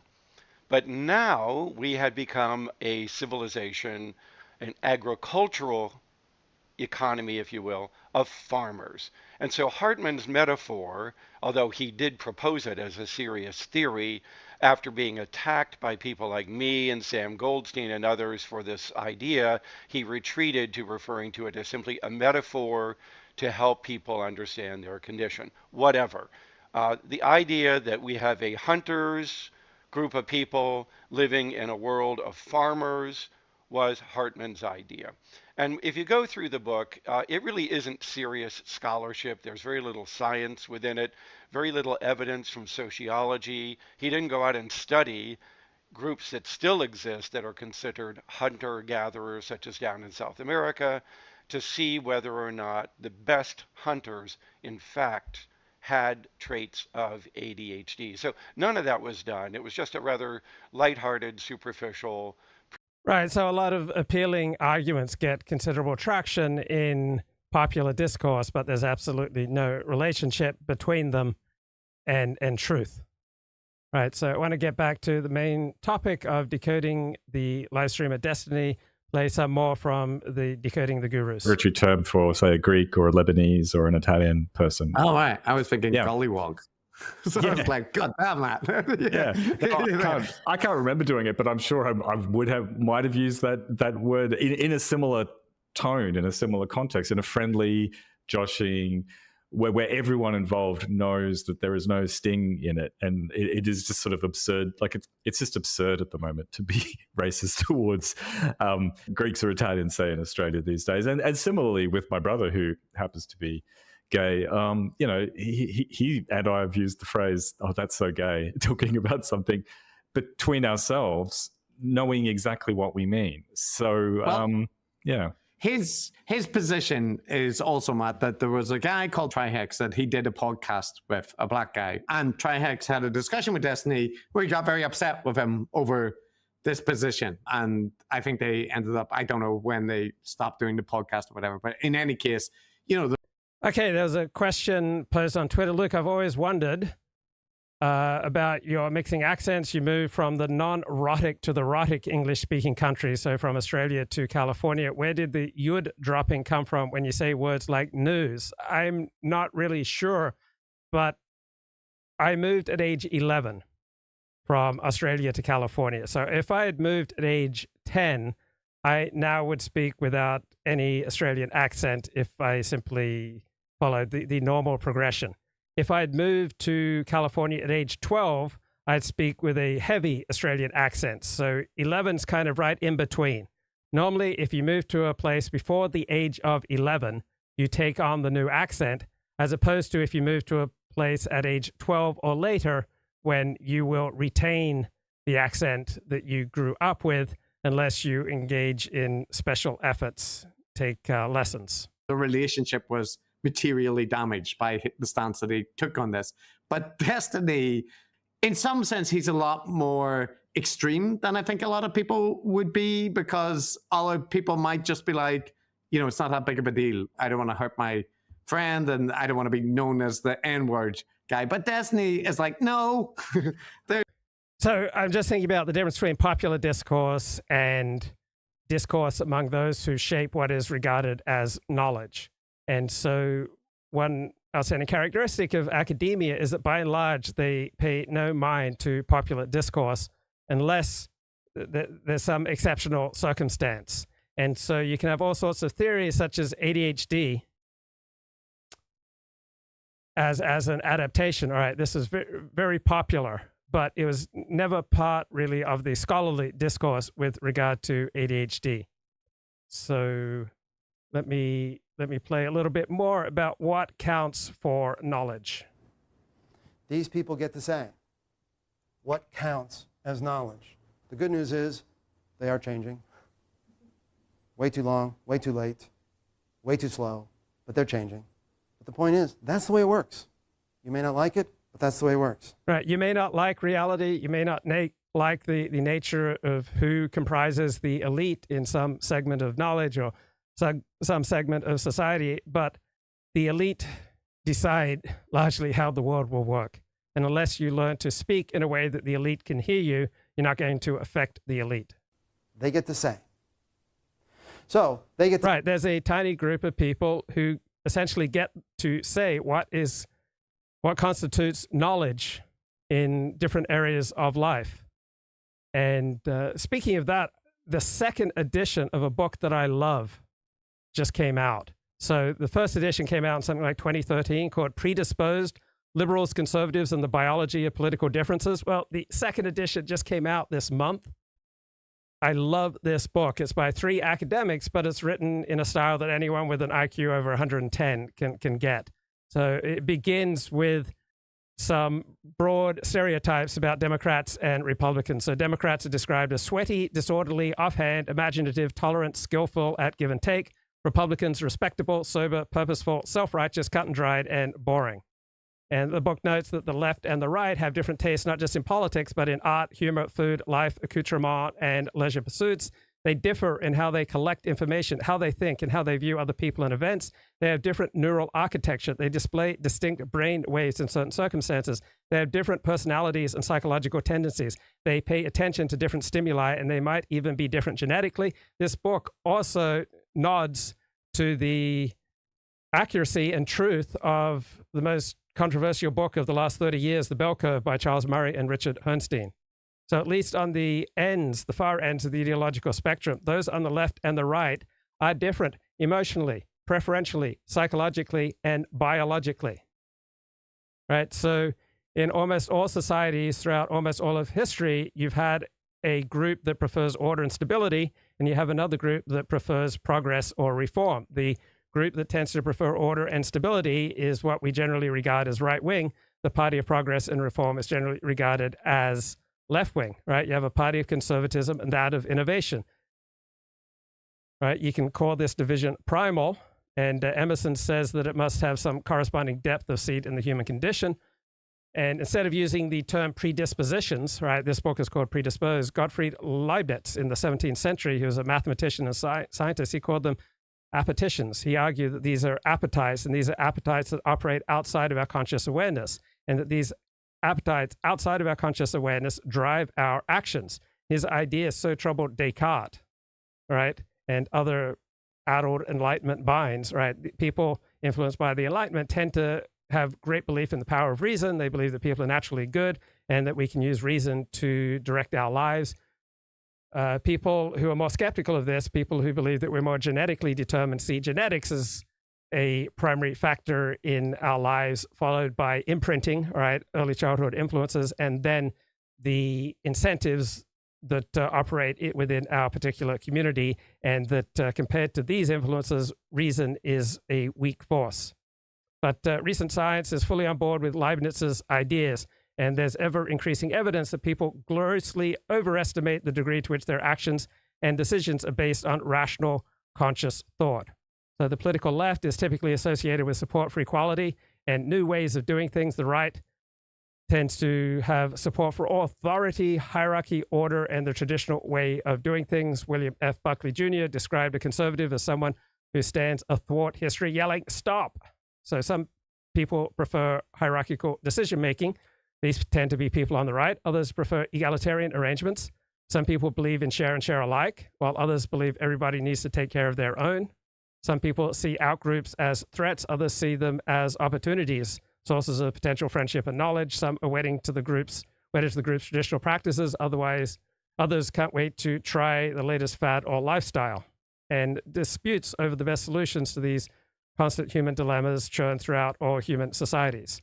So attitudes towards outgroups and towards in-group violators, towards tradition as opposed to new lifestyles, towards strong and assertive leadership as opposed to collegial and reflective leadership, attitudes towards an egalitarian as opposed to a skewed distribution of resources. These differences tend to operate in all societies.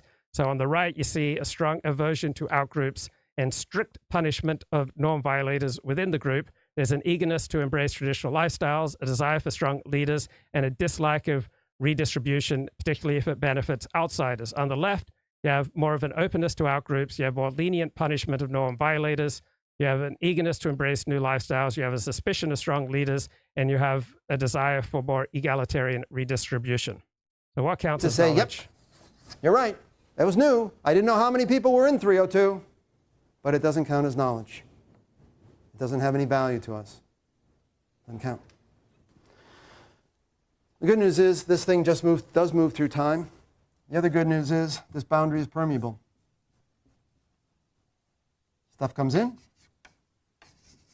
and unlike this model, stuff goes out. I like to think of academic conversations as sort of excreting as they go. Stuff gets left behind. It's not like this, where everything gets added up, is always there forever. That's not the way it works. They go along for a while, they think of things for a while, and then they say, whoop, that was dumb. Don't think that anymore. They go along for a while and they say, whoa, we were doing that. Don't do that anymore. It's not this build-up model.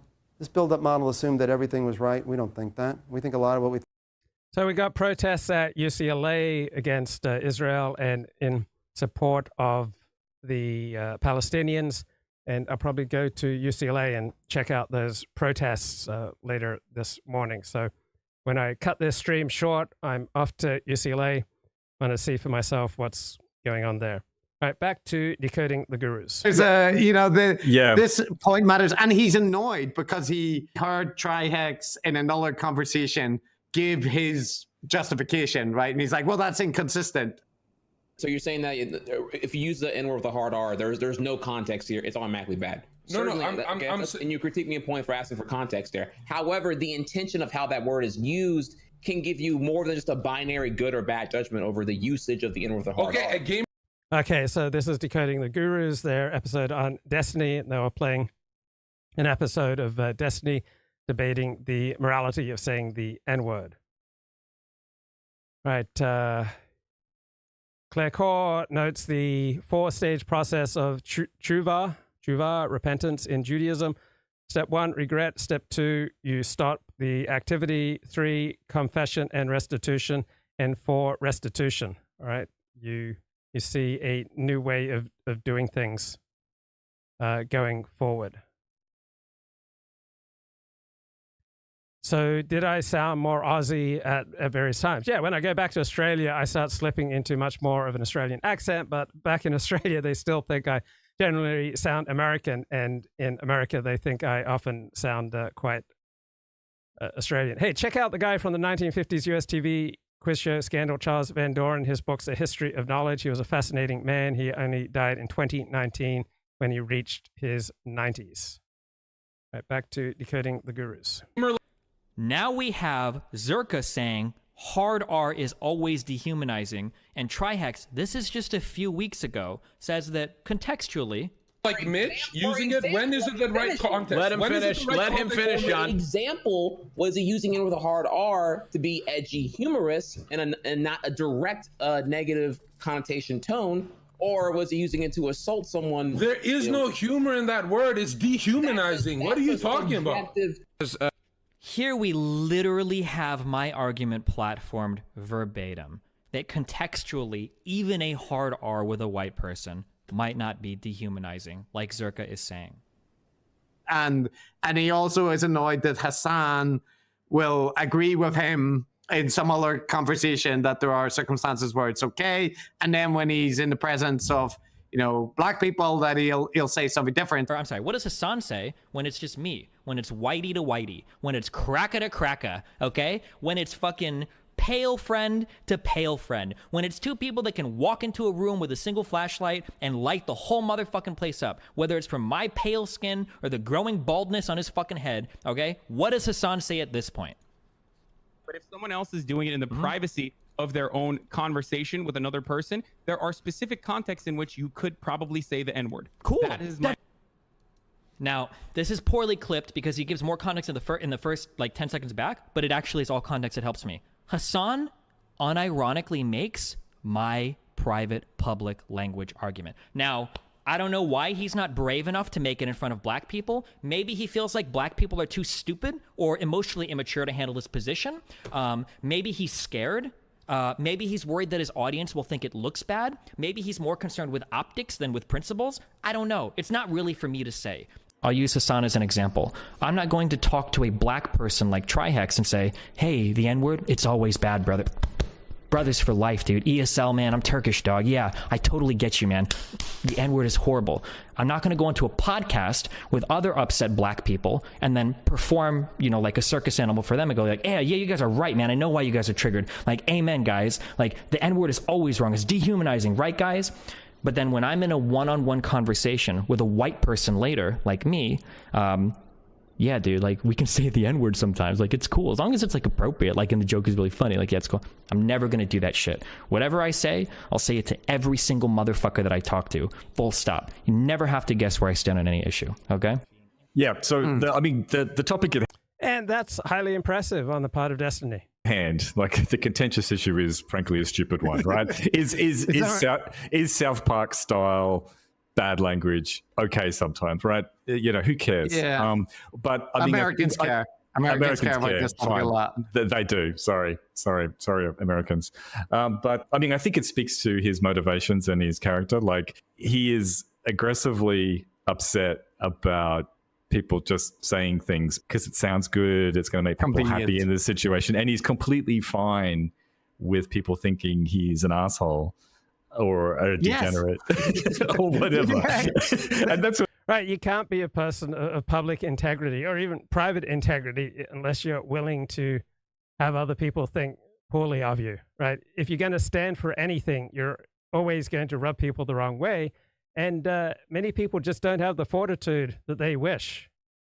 I'm thinking about, who is that guy, Woodley, who was doing a lot of edgy racial research, and then as soon as it was publicly exposed and criticized, he just packed up and ran away. All right, he was willing to do edgy racial stuff and to speak about what he believed as true until he got pushback for it. And a lot of people are willing to take on all sorts of moral stances until there's pushback, right? But people with integrity, they're only going to publicly take brave positions or to do brave things if they can back it up and they can see it through. All right, it's very easy to contemplate yourself taking a brave stance or even to begin to take a brave stance, but it's not very impressive when you then run away once you encounter opposition.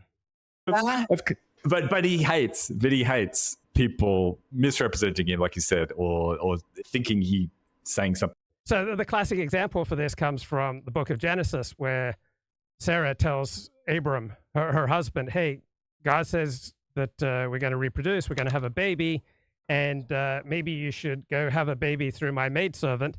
And then Abram makes Sarah's maidservant pregnant, and Sarah can't handle it, and she drives the maidservant Hagar, and Abram's son, oh God, it was Isaac and Hagar and Ishmael, right? Drives Hagar and Ishmael out into the wilderness because Sarah thought she could do the brave thing, the right thing, but when push came to shove, she couldn't handle it. I think which he isn't. Yes, and he's very clear about this. Like, just another example. Do I want to change how people reacted? Am I happy that some people were upset? Do I care to change myself enough to make some people not upset? How much am I invested in a particular thing? Do I enjoy the freedom I have to be, very bombastic and very aggressive and abrasive? Is that worth the trade-off where I lose some friends, I lose some sponsorships? Okay, looking at the chat, Dignity for Anglos 2, Anglo Anti-Defamation tweets, as far as I'm concerned, we're in a fully fledged cold civil war. All these petty moralizing demands about controlling speech in any way, if the request comes from the enemy side, it should be ostentatiously and gleefully ignored and mercilessly mocked. No appeasement until we get concessions from them. I'm sure you wouldn't say that if you're putting your real name behind the sentiment. You're taking a very brave stand. But if you had to pay real life consequences for many of the things that you say under a pseudonym, you may well back down. I'm not encouraging you to destroy your life by moving on from a pseudonym. I'm just talking about the nature of reality. Also, for every action that a group or an individual takes, there is a reaction. So I believe that dissidents should stand up for free speech, including for free speech for their opponents, and we shouldn't ostentatiously and gleefully ignore and mercilessly mock the opposition. We should consider what would be the repercussions of what we're doing, right? Not just what feels good, what just feels brave, but will it actually do good? And so with regard to the Coral Beach protests, I think we should overwhelmingly be on the side of free speech, though not at the cost of breaking the law, not at the cost of significant disruption to campus life, all right? You don't have a right to protest at an intersection or on a highway. Some people are turned off by my messaging because I'm too aggressive. These are all things that I'm weighing at the end of the day. And big situations like this give me a really good chance to. It's a lot of data, right? I can step back and I can think about a lot of different things. Did I approach my conversation with Trihex correctly? And Dignity for Anglo says, well, I enjoy upsetting the enemy, right? But are you doing good for yourself, right? Every time that you're trolling people, you're ingraining habits that will inevitably demonstrate themselves in real life, which will be maladaptive. This is the downside to the e-personality, right? And why do you enjoy causing pain to other people, even the enemy? Now, I'm sure in some circumstances that's adaptive, but overall, I would say that there's something going on in your psychology and your life that is not in your interest if it continues to play such a role in your psyche and your actions going forward. I think there's probably a more adaptive way going forward, and that you get such joy out of trolling the enemy may be reflective of certain maladaptive patterns in your life. Right? When you troll people, you're hurting people. When you needlessly offend people, you're hurting people. And if you're getting joy from hurting people, you're probably not simply getting joy from hurting people in an adaptive fashion. There are probably some maladaptive habits that you have of getting joy from injuring other people that may well be leading to a life that is smaller and less prosperous than someone of your intelligence should be leading. Right? I'm absolutely open that there's a time and a place and a righteousness to trolling the enemy. But I suspect in the majority of cases from people who get tremendous joy out of trolling the enemy, that it reflects a life that is less prosperous than it should be, that is more lonely than it should be, that is less adaptive than it should be, and that is developing an e-personality that inevitably bleeds into real life, that is perhaps consistently leaving you more isolated and more marginalized and more unhappy and more dangerously positioned in life. Because, for example, one of the dangers of being on the margins of society is that you're more likely to be lopped off and destroyed by events where you would not be destroyed if you're in the middle of the pack. Generally speaking, life in the middle of the pack is the most adaptive way to go through life, right? Animals on the edge of a pack, right, or animals who try to make their way alone, are much more likely to be eaten by predators. If you have untreated ADHD, if you are feeling lonely, right, you're going to be much more vulnerable to being destroyed by life, right? The pain that you suffer will be much more intense if you're alone than if you have strong bonds. And taking great joy in trolling the enemy, it may be adaptive for some people, but overall, it from my own life experience, it seems to primarily be a symptom of a maladaptive way of life that leaves you isolated, that leaves you marginalized, that feeds into your real life interactions and causes people to want to distance themselves from you. So I remember I went to a singles lunch at an Orthodox shul, and we all had to share one thing about ourselves, and I shared that I love irony and sarcasm. And my therapist responded, well, that'll really make people want to get closer to you. So there's absolutely a time and a place for sarcasm and irony, and there's a time and a place for trolling, but you don't want to be using it at the expense of your own well-being. And it can become very easy to get addicted and to get your greatest highs and joys in life from trolling the enemy, and then have that feedback into your real life, and that leaves you marginalized, isolated, alone, poor, right? Without the noble things that people develop as they grow older, such as a spouse and children, right? For a normal person, their family should be their primary focus. If your family is your primary focus, you're unlikely to spend much time trolling the enemy. Should I have bended on some principles? Should I have been kinder in public? Should I have phrased things differently? Should I have been more argumentative? Should I have been less argumentative? Should I have reached out privately? Should I have avoided this forum altogether? Maybe these aren't the right places to discuss things. There's a multitude of like different dimensions that I can kind of look at to see how could I have approached this thing differently? What would the different results have been? You know, is it good, is it bad, or whatever? And I apply this to a lot of the different things that have happened over the past few days. So, okay. So I go through, so understanding that all of that exists in my mind. So this is like there's a pretty personal. So Theodor Herzl, the founder of modern Zionism, his personal life was an absolute wreck because he devoted himself entirely to the cause of Zionism, but he did that at a great cost to his family. And so for most people, that's not a good strategy. So Rustin says, from a weaker position, the dissident right should throw sand into the gears and avoid a frontal assault. Yeah, but should you be the one throwing sand into the gears, right? Should politics be the primary focus or even the number 2 focus for you? For the overwhelming majority of people, politics should not be their primary focus because you are not going to change reality. So for most people who make politics their primary focus, this comes at the expense of normal levels of human connection and prosperity if their political focus is considered beyond the pale. So trolling for most people is going to have a significantly negative effect on their happiness level and their ability to develop, real life connections. Destiny Frangler says, I witnessed them injuring the entire civilization for years, and they enjoy spewing their endless venom. I just feel someone needs to pay them back for what they've done. I concur, though, with a lot of what you said. Yeah. But should it be a primary role for you to deliver divine karma? For most people, going around delivering divine karma is a delusion. It's maladaptive. It develops habits that then feed back from your e-personality into your real life that leads you isolated and poor and vulnerable. And you would be better off, most people, I believe, if they minimize the amount of trolling that they did. And most people would be better off not making politics a primary focus. It's a wonderful hobby.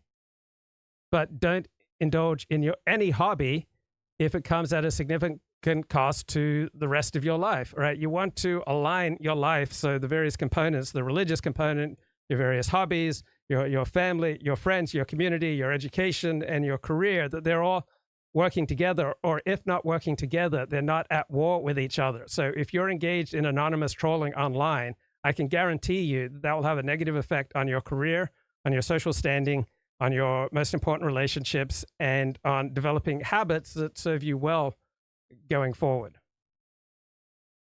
Personal view that I have of the world, right? I'm going through a very personal way that I evaluate and audit my own behavior to make sure that I'm bringing it in line with how other people see me.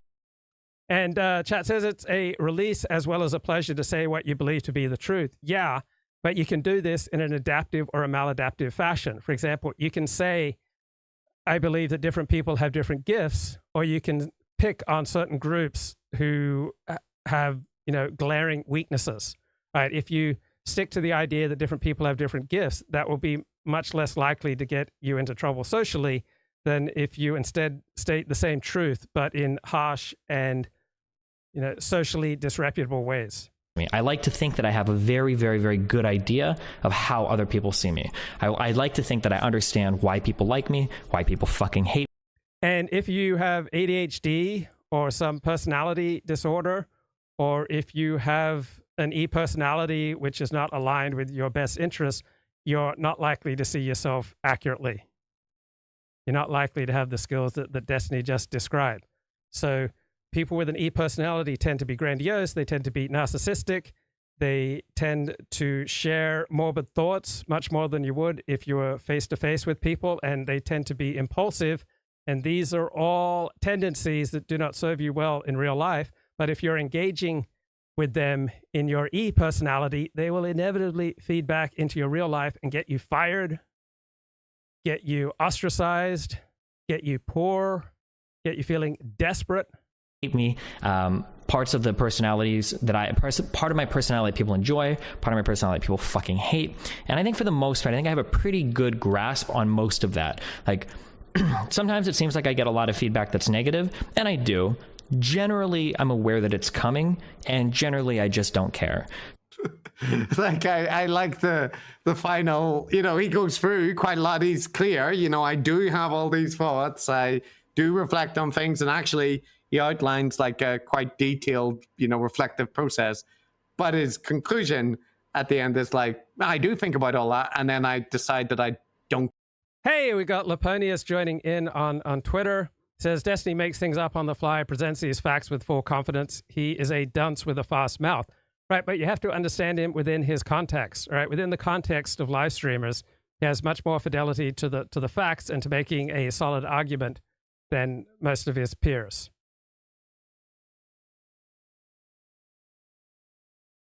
Most of the male commentators I like are people with pretty serious social reputation injuries. Right, so in other words, most of the male commentators you like have deformed real lives. And why would you want that for yourself? Now, Laponius, I think I know Laponius fairly well, and he is someone who enjoys trolling, but he's also has the ability to limit his E-personality so it does not feed back and negatively affect his real life. So yeah, you can have a family, and you can have friends, and you can have children, and you can have a successful business, and you can engage in some trolling on the side, and you can pull it off, right? Some people can successfully take drugs, recreational drugs, but in the age of fentanyl, it's quite dangerous to take recreational drugs. Maybe I OD'd on James Kirkpatrick. Yes, I know that account. He has a profoundly dark vision of the Cold Civil War. He has a bone-chilling view of an apocalypse, but I can't disagree with anything that he says lately. So someone can be saying something that's true, but it's still not in your best interest to consume it. Shouldn't we have principles that we are prepared to die for? Martyrdom is a Jewish idea. Sure, but you want to minimize them, right? You don't want to have a whole lot of things that you're prepared to die for. So Judaism absolutely minimizes the number of things that a righteous Jew should be prepared to die for.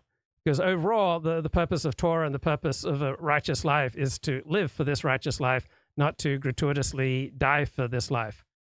We need more balance of topics, says Dignity for Anglos. I guess we delusionally feel if we keep glued to the developing discourse, something is magically going to fix the civilization. I think people are waiting to see, but in reality, you've got to live your life. Time is slipping by. Yeah, so you can consume discourse that is accurate and true, but it's still bad for you. And on the other hand, you can consume things that are bogus, but they just make you feel good. And there's a time and a place for false beliefs that simply help you to feel better. Care in most cases. It's refreshing. It's such an interesting character. I think we're building up the picture of what makes Destiny tick, and also what is his appeal to his audience. And one thing I don't think we have made clear, we've hinted at it a few times, but how would you describe his political location, Chris? He's a mid-moderate liberal, left-wing progressive, but not on the bleeding edge of it. Yeah? Yeah, he's a liberal person with that leans progressive, but is... And there's a comment in the chat that these Decoding the Gurus guys are smug.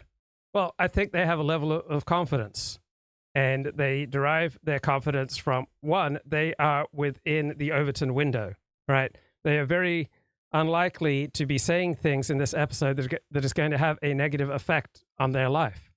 So when you keep your comments in alignment with what's in your best interests, then you should be able to have, a higher level of confidence than if you are operating out where the buses don't run no more. And I should know, because I've spent much of my online career operating where the buses don't run no more, operating outside the lines of what is socially acceptable. And this comes at a tremendous toll to your mental health, to your well-being, and to your confidence. When what you're thinking and feeling aligns with what you're saying, that will also help you to have more confidence, as opposed to if you're trying to hide what you're really thinking and feeling, and then you're very likely to be leaking all sorts of emotions, and you're just going to come across as incongruent, and you're not going to feel confident. Also, if you prepare, you're going to have more confidence. If you have worn a groove in a particular angle of discourse, you're going to feel more confident than if you're trying to pioneer something. If you're in alignment with the group of people who are most important to you, so for the two hosts of Decoding the Gurus, right, the peer group that's most important to them is obviously other professors in the fields of psychology and anthropology. And so they are staying within the Overton window. They are staying within what their peer group considers acceptable. They have prepared for this episode. This episode is a continuation of lines of thought that they have grooved over many, many years. And what they're saying is aligning with what they're thinking and feeling. So they have very good reason to feel confident. And that will come across as smug to dissidents who believe that most important truths are outside of what is socially acceptable. And when you start engaging in public discourse about things that are not socially acceptable, that is going to undercut your confidence and produce a feeling of precariousness and marginalization and fear. And you will have contempt for people who stay within the Overton window, because you'll see yourself as doing the brave thing, pursuing truth wherever it goes. And so it will be very easy to talk about other people being smug, right? You'll have contempt for those operating within the Overton window. All right, let's bring Khalid back to the show. Khalid, anything that you've heard so far that you'd like to talk about? Hi, Lou. Thanks for having me on again. Absolutely. I think Destiny is an idiot, but people are not aware of how stupid he is because they know so little. So if I talk to an atheist, they're like unsure of anything. They're not sure if a man is a woman. They're not sure about anything. So compared to that, everybody's going to seem smart. So, I mean, people have said he talks quickly and stuff, but like saying stupid stuff quickly doesn't make you particularly clever. I think it's even a problem if you're above average IQ and you say lots of stupid things.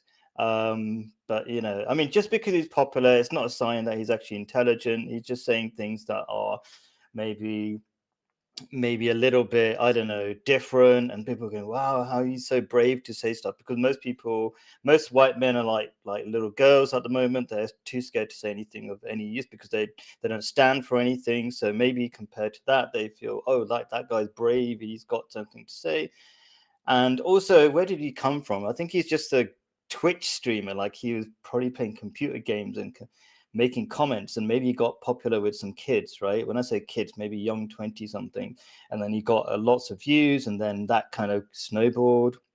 But I think he'll be yesterday's news by next year, so it's not like a big deal. I think he's not that important. What would you estimate his IQ as? I don't care. It's just a number, right? So you can be really like Elon Musk, right? Really clever, running lots of businesses, and he's admittedly just depressed. So what's the point of that? Like, he's depressed all the time, and he's currently taking ketamine or something. He's recently said in an interview. Like, what's the point of that? Who cares? It's just a number. So what the problem is in the West, they overvalue efficiency and some sort of level of intelligence, kind of like an IQ level of intelligence, one kind of spectrum of intelligence, right? Yet they're really depressed. So what's the point? There's no point. It's just stupid. Like, being clever and depressed is stupid. What do you think? Well, Elon Musk is changing the world. So whether he's changing the world for good or for ill. Changing the world, but I mean, he's helping, but he's depressed. So what's the point? Like his family, like that. See, that's not a very good way of measuring things. This is a Western way of measuring things, right? So he's constantly having divorces. He chooses the worst people to get married with. Like one of his exes took a dump on somebody else. What was it? What was the whole Amber Heard, whatever? She did a poo on somebody's pillow and all this. Like, he's clever in a very narrow way that works. Like, he's willing to risk everything, commit everything to running a business, most of which don't really work that well. It's good that lots of people are copying him and he's pushing things forward, right? Like his internet, incredibly expensive. Like, well, okay, fine, thanks.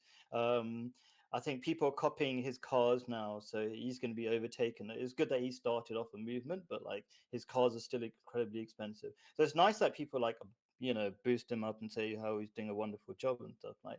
But like he's committed his life, and of course he's going to get something for it. Like if he's going to commit all of his life, he sleeps in a factory, doesn't spend time with his kids.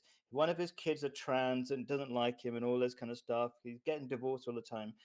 How you have to be really blinkered to think that's success. Do you think that's successful if you're unhappy and depressed and your marriages are breaking down? Is that not something you measure, Luke?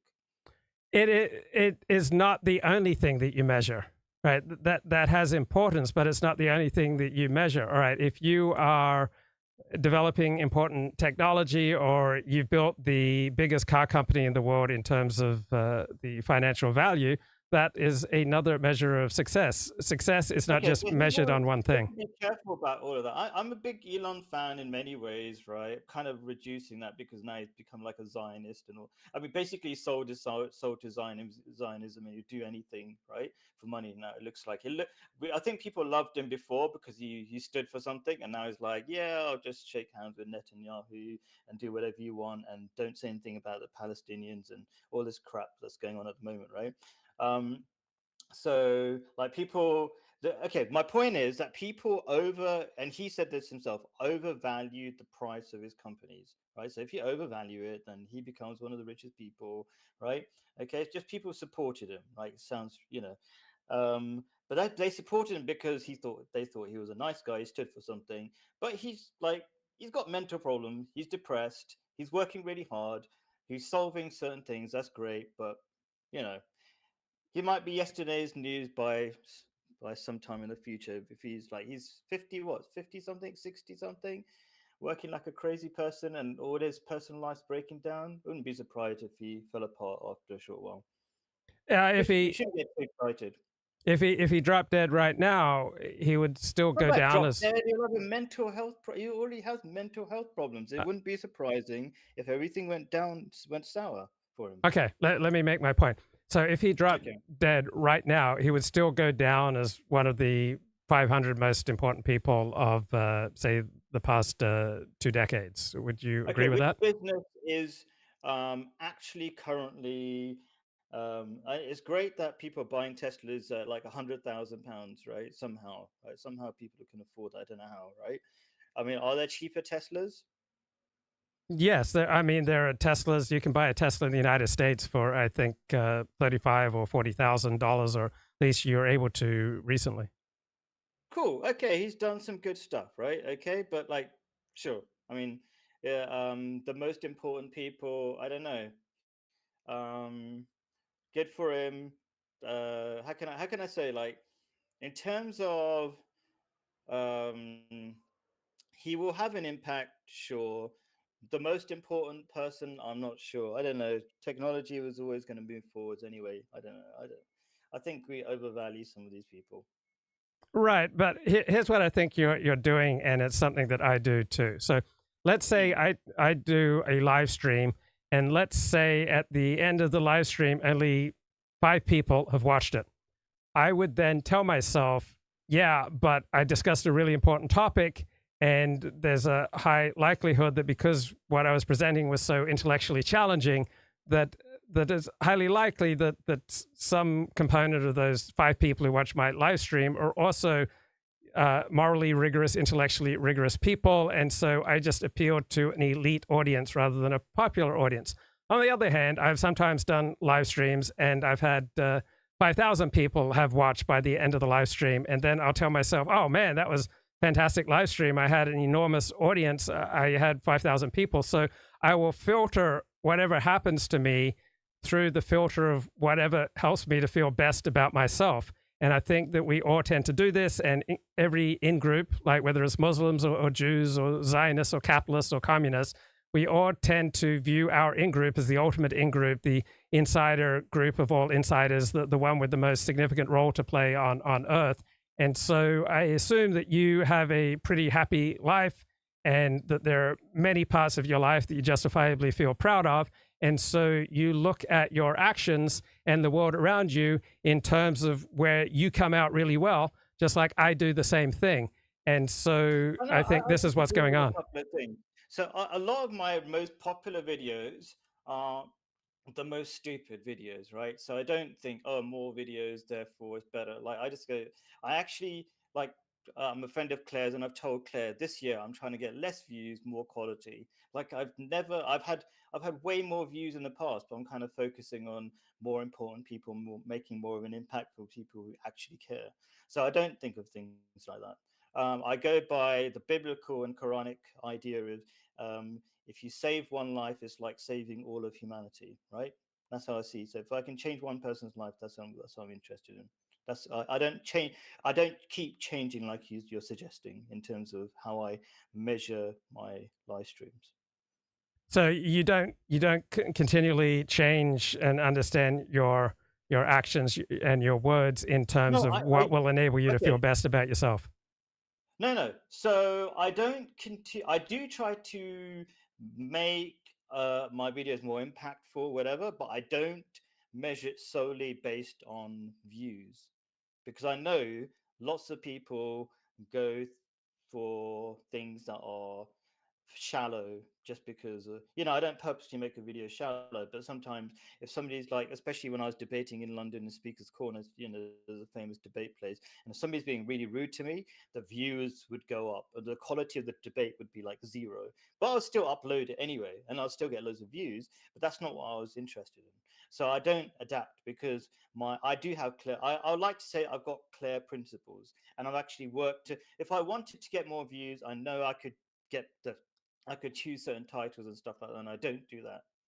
So I disagree that I just keep changing my perspective to fit and make myself feel better, because I already don't care what people think anyway. So it's not. Yeah. So what effect has it had on your life to make videos and become an online personality? I don't know if I'm going to call myself an online personality. I don't really care what people call me, right? But what effect it has is that, first of all, as a Muslim, I do everything out of responsibility and fear of God, right? So I'm like, okay, every single day could be the last day of my life, and all I'm going to question is that, am I ready to meet God? And if I'm going to do that, I have to do whatever is right. Forget views. Views are like stupid measure of things. Like, I mean, it's nice to get more if I can impact more people, but it's not like.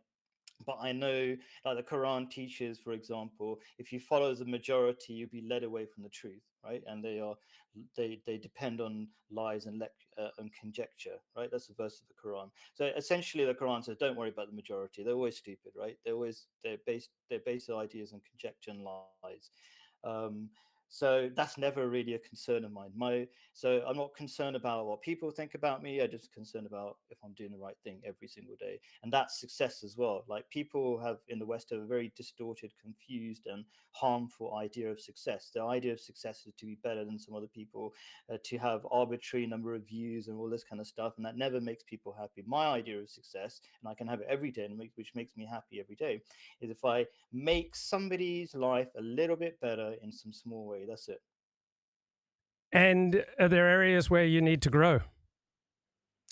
Yeah, constantly. Oh yeah, you said, like, how do I benefit from this? Like, when you teach something, that's when you really understand something. So I benefit from my videos all the time. So every time I'm explaining it or I'm preparing an idea, I'm learning from that experience. And also, when you share and give or generate you become a better person, you become less trapped by your narrow-mindedness sort of thing. Like, as soon as you stop sharing, you kind of shrink into a tiny world. So it's a necessary part of being a human being to constantly keep giving. And there's loads of psychological statistics that support these religious values. These are common religious values to always be generous. Would you say that, like, Judaism teaches you to be generous? Yes, but my challenge to you would be, how accurately do you see yourself? So the Islamic, okay, so how accurately? I'm my biggest critic. Nobody can be a bigger critic than me because they don't know all the flaws I have. So I'm constantly, every day, I wake up really early in the morning, asking God for forgiveness, going through all the many flaws I have, all the tiny thoughts that nobody knows I have. So I'm not concerned about being accurate, because that's not possible. I'm definitely deluding myself. And one really good way of reminding myself of how terrible I am, and it's not a bad thing, it's a really helpful thing too. It doesn't make me, I'm far happier than the average white person or average person I'm talking to, right? By going through this process, it doesn't actually make me miserable. One process that I like, that helps me realize how flawed I am and stuff like that, is a quote from Jesus. And of course, Muslims love Jesus, peace, the prophet Jesus. He said something along the lines of, people cannot see the beam in their own eyes, but they can see the tiny stone in other people's eyes. Have you ever heard that phrase? Yes. Or that Yes. quote? Right. So why I find that really useful is, like, when you start finding, so that's actually, I turn it on its head, and I think, you know what? If I can see a flaw in somebody, I'm sure I've got a flaw, or I've got a version of that flaw inside myself. That's it. And by the way, if I'm criticizing people, I'm not doing it because I'm looking down on people or hating on them. I've got better things to do than hate on people. It's just like, what you do if you're my brother, sister, whatever. Everybody's my brother and sister anyway. So if I see a problem with them, I tell them. And I've told many people like, I had a video discussion with a friend, an atheist friend of mine, right? I tell them straight, like, this is going to harm you. Your atheist beliefs are not good for you. X, Y, Z. You don't have to agree. Okay. My point is that I tell people directly, and people don't mind. Lots of homosexuals don't mind. I've got videos of people telling me they don't mind telling them that I disagree with them, and I giving them my advice, because they know that I'm coming from a place of love, because they know me, they know how I talk, and they've said that on video. So that's how I see things. So I'm always flawed. I'm telling people what I think because I care, and people who know me seem to realize that. What do you think is your unique selling proposition for your online work? What is it that you bring to the table that is not easy to find elsewhere? Cool. So essentially, the first level, the easiest level to understand, is I'm a Muslim. So what is a Muslim? Is just the unaltered message of God. So, like, as human beings, we're pretty stupid. Like, we can't figure things all out ourselves. God has always helped us. I believe in the origins of Judaism, but it's been corrupted. You can kind of look at the Bible and all sorts of different versions. You can see all sorts of contradictions and things that people don't accept anymore. And all these different teachings, they had a what they call overdue day or sell by date, or all this kind of stuff, right? They were supposed to, these were tribal religions like Judaism, like Buddhism, all these other things, right? They were meant to kind of have their time and end their time when Islam, the first universal religion, was supposed to come. So let me just put it this way. It's very easy to explain ideas to people. I consider myself really stupid, right? I'm not ashamed of that. Okay. But it's kind of like, as Newton said, if you're standing on the shoulders of giants, it's really easy to win debates against other people. I've been doing it in, like, some of the most famous places in the world, like Speaker's Corner, whatever, right? Okay, it's really easy, like debating the belief in God, right? That's really easy. It's a stupid idea not to believe in God. It's like just as stupid as, and I was an atheist, by the way, so I'm not saying in just an insulting way, but I'm trying to make it really simple, right? It's just as stupid as believing that your phone doesn't have a creator, right? And people go, you don't understand evolution is a typical thing. And then I explain to them, I do understand evolution every time they try to correct me. So that's one level. And then the next level, which is harder to understand and maybe confusing to people, I don't believe God ever left us. God has promised to so many people that there will be a coming of Jesus and there'll be a second coming of Jesus. I consider myself a follower of the second coming, or the metaphorical second coming of Jesus. So Muslims are waiting for him. I say he's come. And the point of him was that he was supposed to refresh the original teachings of Islam. People got a bit confused in Islam. They're like, you got the terrorist types, the violent types. You can see Islam as nowhere near as strong, because you can see, look at the Muslim countries, they've got themselves to blame. Why are they so weak? Why are they being trampled over by Western countries? They're definitely doing something wrong. Even the Quran tells Muslims, okay, that they will inherit the earth, or the righteous will inherit the earth. This is again the Quran quoting the Bible. Have you heard the phrase, the righteous will inherit the earth? Yeah, of course. But I was asking you, what is it that's unique to you? So what's unique to me is level one, I'm a Muslim. So I'm standing on the shoulders of giants and having a viewpoint that can crush, if you want to use the word crush, right? All other debates really easily, with ease, despite my very little amount of knowledge, right? I just have to learn some of the basics and bang, it can explain. Liberals are like the lowest level because they essentially know nothing, because they have to start from scratch from everything, all their ideas. And then then more complex, maybe confusing idea is that I consider myself a follower of the guide to humanity in the latter days, the last 7,000 years of humanity. It might sound a bit weird to you, but basically it's kind of a refresher or clarification of Islamic ideas. Nothing new to Islam, just bringing people back on track, just like Jesus brought the Jews, was supposed to bring the Jews back on track. You might not agree with that, but that's my understanding anyway. So that's my unique selling point, is my awareness, my knowledge, the teachings, what I've been taught, and people can test that. People can go, right, okay, I disagree with you, test an idea, and I think I'd easily win that debate, whatever it is. So, I mean, I would understand it as your unique selling point is that you're both a believing Muslim and you're also at ease in a multicultural society, and you have, a great deal of experience with people who aren't Muslims, and you're at ease interacting with them. I think that's a great point. I think you explain it much better than I did in that given that perspective. Yeah. So yes, I have a lot of love for other people. So I'm used to debating lots of different people, and I connect with those people. I don't just argue and shout at them. I kind of build bridges with them. So that's one unique selling point. And the other one unique selling point is I teach things on a sort of a practical level. I do happiness classes. Claire has told me, or got me to focus even more on just getting people married. So I talk about very practical things.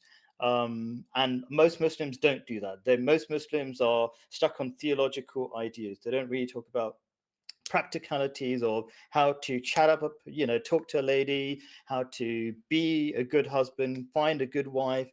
All these very practical things that Islam teaches you, they don't really focus on them. They just talk about these high level, was Jesus a God? Does the Trinity make sense? I've talked to other famous Muslims and said, listen, why don't you focus on these practical things? And they don't care, because they're interested in short-term likes and arguments and winning. They're not actually very educated. Some of the top Muslim debaters, they're just good at editing their videos, and they're just very narrow, and they're not interested in learning, developing, and helping humanity. Let me throw a question at you that I just saw in the chat. Here's a caricature of your perspective. Here's a caricature. No matter the question, the answer is Islam. Is that a fair description of your approach, or is that a caricature? No, that's a childish response. Basically, I give psychological support based on non-Muslims who say this works. So it's just childish. People like, just if you want to listen, you can learn, and I'll give you support. So no, that's just silly. Like, Give me a question. I'll try to support it with scientific ideas. Okay, let's say someone is depressed. How would you offer them some useful ways forward? Okay, so people are depressed. The main reason people are depressed is because meaningless in their lives. So very simple. And this is like, I can give you like search on YouTube, evolutionary benefits of religion by Big Think. There'll be what's it called? An atheist professor telling you that you should become a believer in God. Okay, when you don't believe in God, and there's loads of psychologists have explained this, like people like Viktor Frankl, right? Ever heard of Viktor Frankl? Yes. Jewish psychologist, wrote a book on man's search for meaning, right? So if you don't believe in God, you are massively in trouble, because what most people don't understand is how the human robot, let's say, machine operates. We think it's just food, sex, whatever, right? But you can eat loads of food and get really sick. You can have loads of sex, meaningless sex, one night stands, be really depressed, right? Okay. You have to do that in the right way. So you need guidance from, religion. But let me explain it this way. Let me kind of focus on the purpose element, right? If you don't believe in God, then logically there is no point in life. And that is very depressing. And human beings, like Viktor Frankl explained, find happiness essentially from purpose or meaning. Okay, the world has to make sense, and he called God the super meaning. Okay, and you can't get away from that. I can explain it more. People think that you can create your own meaning. You can't. You can't have one idea that, first of all, there is no meaning, and then inside no meaning, you somehow create meaning or some purpose. It's all pointless. It's all pointless. Anything you try hard, and that's why the Western society is crumbling, because people, like, even if they claim that they have purpose in their lives, they feel crap. They're falling behind all the religious people, all the white, brown people. Like I'm a private tutor, I work for an agency. Pretty much all the people are brown, right? Who I go to a little meeting, and we all brown people, Muslim people, I can tell by the names, right? White people are falling behind really quickly because they're just depressed. And there's loads of anecdotal information I can give about that, but so if you're depressed, start believing in God. Okay. I'm going to move on because I'm going to wrap up this stream soon. So any final words, Khalid? No, I appreciate you having me. I've better go as well. Thank you very much. Okay. Cheers, mate. Talk to you later. Okay. Bye-bye. Right, let's get back to Decoding the Gurus here. Their focus is on the live stream of destiny. Definitely not a leftist. And I do think, like, I can play two clips that basically illustrate where he is politically. Like, here's him talking a bit about Biden. I mean, legislatively, like, I think in the first year or two, I think people would have said that Biden accomplished more. Whoa, comment in the chat that grabbed my attention. Dignity for Anglos too says, the point of my life is living to see if my side wins the cold civil war between whites. Surely there could be something much more adaptive as your purpose for living. I mean, don't you have family? Don't you have friends? Don't you have hobbies? Don't you play a valuable role in your community? Don't you have educational and professional goals? I mean, if your life is boiled down to the point of my life is living to see if my side wins the cold civil war between the whites, that strikes me as sad and desperate and life on the margins. I mean, surely there are many more things that you could be living for rather than just that. More than anybody thought he'd ever be able to do. So legislatively, the administration is very strong. I would argue that foreign policy-wise, I think it's fairly strong. Some people were unhappy that the Afghanistan pullout wasn't as nice as it could have gone, but at least we're out. And I'll give a major props to that. Trump said he would get us out. He pushed it off until the next election. So, I mean, at least we're out of Afghanistan. And I think the United States has done a really good job at taking leadership on the Ukraine issue with Russia. Okay, and Dignity for Anglos says, I do have family. commitments, I have money, I have time, but everything bores me except seeing if payback happens. I think that this is really sad, and that there would be more effective, more varied purposes for your life aside from this. If everything bores you except for this one political commitment, I think there's something seriously wrong. I think I would begin with the what you're consuming in terms of podcasts and media, because it sounds to me like all of what you're consuming is the equivalent of VDARE, and there is a much more to life than immigration levels, right?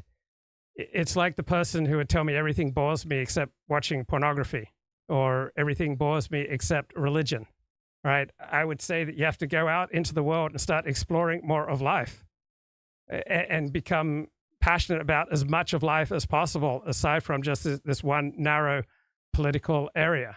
So if everything in life bores you except X, to me, that's a gigantic warning sign that you need to make some dramatic changes. And I would look at the effect of the E-personality that you have developed online, this personality who's a mighty warrior in this particular cause, and whatever disproportionate maladaptive amounts of grandiosity and narcissism that have developed from this trolling E-personality, from the perhaps narrow focus of your media concerns, and take on, a much wider group of topics to become passionate about. I mean, become passionate about cricket, become passionate about the poetry of John Donne, become passionate about Charles Darwin's Origin of Species, become passionate about your religion, become passionate about your favorite psychological, sociological, anthropological thinkers, right? Become passionate about as much of life as possible.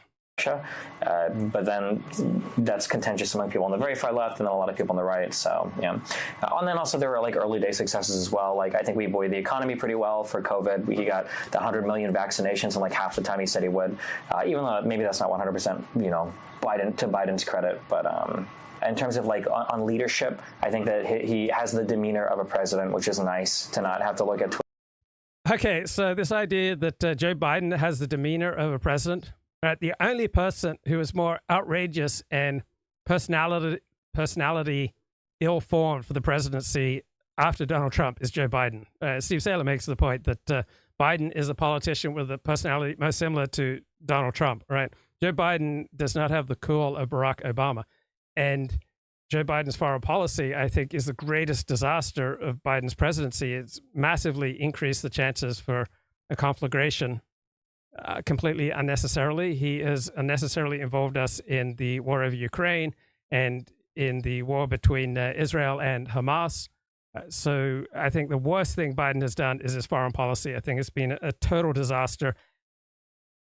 And the negative effects of it are going to go on for years and years and years. John Mearsheimer makes the point that our instigation of this war in Ukraine is 10 times, 20 times worse than the stupidity of our invasion of Iraq in 2003, all right? And our invasion of Iraq and Afghanistan, right, cost the United States $5, $6, $7 trillion. And John Mearsheimer says that this support for Ukraine in this war against Russia is 10 times as worse as that. Twitter to see what my fucking leader is saying every day in the world stage. Foreign policy-wise, he has a respectable foreign policy. He's not like doing crazy stuff all the time. No photo ops with insane people. Yeah, in terms of cons, I mean, the age is going to be a big one. Mm-hmm. I mean, you watch him talking about Bosnia 20, 30 years ago, and you compare that to today, it definitely is slowing down a bit. Sometimes I wonder if he's a little bit too milquetoast. Mm-hmm. Like I kind of wonder. I look at Biden. In my opinion, I feel like Biden he's pretty hard to hate because he's not like that polarizing. Yeah. But he's also really hard to like get behind because he's not like that exciting. Whereas. And comment in the chat, we are but the slaves of the government. I think that's completely delusional. All right, if you feel like that has nothing to do with reality. It means that passivity, you've essentially embraced passivity. You have tuned into this idea that absolves you from moving forward with your life. And I would repeat what my therapist said to me and suspect that probably has some application to you, right? Are you so passive in your life, are you so radical in your politics because you're so passive in your life?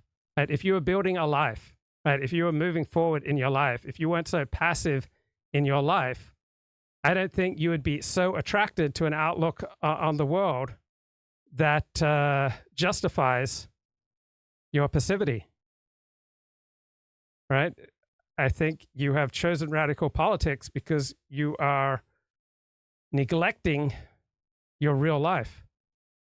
You're neglecting the things that you can do to move your life forward. And if you feel passive, that has nothing to do with the government in Australia or America or immigration levels, right? That's all about you, right? There's some payoff that you're getting from an incredibly passive approach to life, right? It's not America, it's not Australia that's at fault here. You have so many opportunities to build something with your life, right? You can get educated, you can develop hobbies, you can contribute to your community, you can volunteer, right? Australia and America aren't what's holding you back. You're not a slave to the government, but you obviously get a tremendous payoff from believing that you're a slave, because then you are absolved from taking action, right? You are absolved from asserting yourself in the world. You're absolved from your responsibilities. You have come to love your tiny life because it limits your vulnerability. And so you have retreated to the cave, and you've retreated to an outlook on life that justifies your passivity with regard to taking action for the things that you need to start taking action for. You are checking out of normal adult responsibilities, and you've got a ready-made explanation for your failures in life. And your ready explanation is that you're just a slave of the government. And I think that's the easy way out, and I don't think it's serving you. It's comforting, but it's not serving you. Obama was a person that the Republicans love to hate and the Democrats love to love. Biden is just kind of there. I think he does a good job, but in kind of a boring way, so people don't care as much. Yeah, I think that's a good clip to play, because you can basically locate an American on the political spectrum by finding out what they think of Biden. If they hate Biden, they could be hard left or on the right. But if they think Biden is basically fine but aren't terribly excited about him, then that's where you are on the spectrum. Yeah, and and I addressed this issue much more eloquently back on September 4th of 2023. What are we supposed to actually do, atomized as we all are in America? Not everyone's atomized in America. You're talking about yourself. Many people are leading quite fulfilling, harmonious, cohesive, coherent lives. There is abundant community that you can go out there and become a part of. Most people find it through church, through synagogue, through their profession, through their education, through their hobbies. I mean, there are abundant forms of community. If you can't find community in America, there's something wrong with you. It's not America's fault. There's something in you that is unhappy with who you are. We've got Stephen J. James returning to the stage. Stephen, what's going on, bro? Hey, Luke. Look, I just thought I'd pop on for a couple of minutes. Blessings. Blessings for all the chat. So I heard what you were talking about just then. You were basically admonishing, I know, Wignat in the chat or something, who was saying he's here for the Civil War or something. Yes. To that effect. Oh, that's what I gathered. Yes. And, you know, for a while, Luke, I resented this aspect of your show. I'll be honest. Because I think I'd ended up in that place a little myself. And then there was all your love and inclusion stuff and all this business that I did grow to resent. But as I matured, I would like to say there's something to what you were just saying there. Now, have you read by any chance that new age woo-woo book called The Secret about the law of attraction? Yes, I have read it. Yeah, it's absolutely absurd, isn't it? on the face of it. For instance, if nobody's aware, it recommends something like imagine and visualize yourself like winning $1 million or something, and then magically the universe will manifest this for you. This is the idea. So it's absurd on the face of it. The law of attraction, it's a new age stupid idea. But there is something to the idea, isn't there? That if you always focus on something, you will manifest that reality. If you wake up in the morning and all you're consuming is like crime statistics, stories about black crime, stories about rape gangs and grooming gangs, and if this is what you're fed with, then that's the world that you experience. What do you think about that? Yeah, I think that what you consume has an effect on you, and Dignity for Anglos kind of embodies that. He is essentially only consuming material about the Great Replacement, and his whole life is just basically boiled down to the Great Replacement and his desire for a civil war between white people. And if you consume the material of marginalized people, it will shift you towards a marginalized position in your own life. So there's a reason that marginalized material appeals to you in the first place. You're already in a marginalized position, but you can get pulled more and more into a marginalized position depending on the people that you hang out with. And in a sense, the podcasts that you consume and the websites that you read are people that you're hanging out with. And so more and more of, Great Replacement material that you read, the more and more you'll buy into it, just as the more and more material you read about the second coming of Jesus Christ, the more and more you'll buy into the importance of the second coming of Jesus Christ. Yeah. I mean, it can be a really dark place to become red-pilled. I mean, this idea that you become red-pilled to all this stuff that you didn't know before, and you know better than the normie, and there is no practical value to this process. If anything, it has a damaging effect on people. We all know the story that you like to bring up, well, you don't like to bring up, but you look back on like what happened with Godward, Casey, for instance, and heartbreaking, hilarious and heartbreaking. Like, depending on your personality, you'll either find it, more hilarious or more heartbreaking. But it's one of the things that I noticed and changed on in 2018. So when I started live streaming almost every day, when I began that in January 2018, I initially had the attitude that getting red-pilled was a good thing. And then I saw how getting red-pilled had a negative effect on almost everybody who got red-pilled. At the same time, I knew some people for whom it had not had a negative effect. So some people with sufficient IQ and self-discipline, they did not allow the red pill to ruin their lives. But overwhelmingly, I saw that getting red pilled was ruining lives, which was not what I anticipated, because I equate getting red pilled with just seeing reality more clearly. But most people who get red pilled, I think they see some parts of reality more clearly, but then other parts of reality become more distorted. And it just seems obvious to me that most people who get red pilled, it has a negative effect on the quality of their life. Yeah, absolutely. It's no good. I mean, we tend to when you become aware of all this stuff, there's a meme that shows that we look down upon the normie. I mean, calling somebody a normie is a meme in itself, but then there's the meme of calling people an NPC, a non-player character, who aren't aware of all this stuff.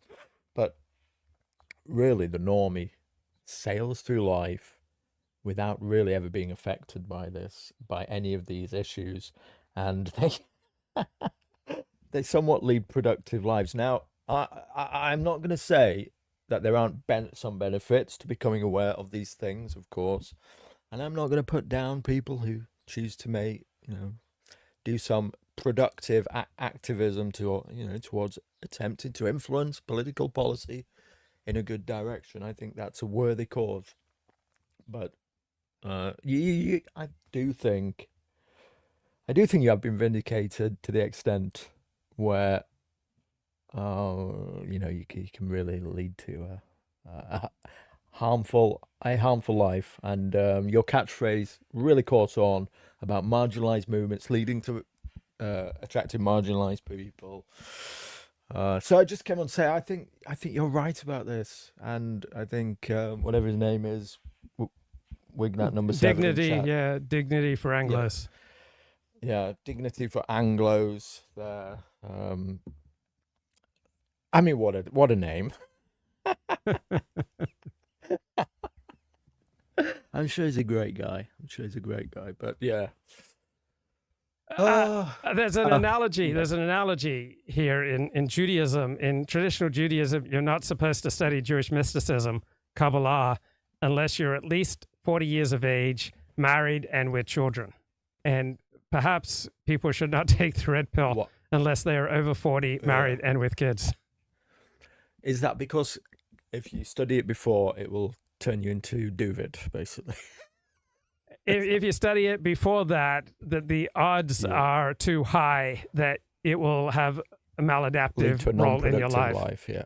Right. So many people, I'm sure, can study Kabbalah at age 15 when they're unmarried and don't have kids.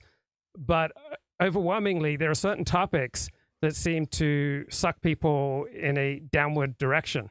And studying Kabbalah is one of them, just like marijuana. All right, most people I know who smoke marijuana, it seems to have a negative effect on the quality of their life.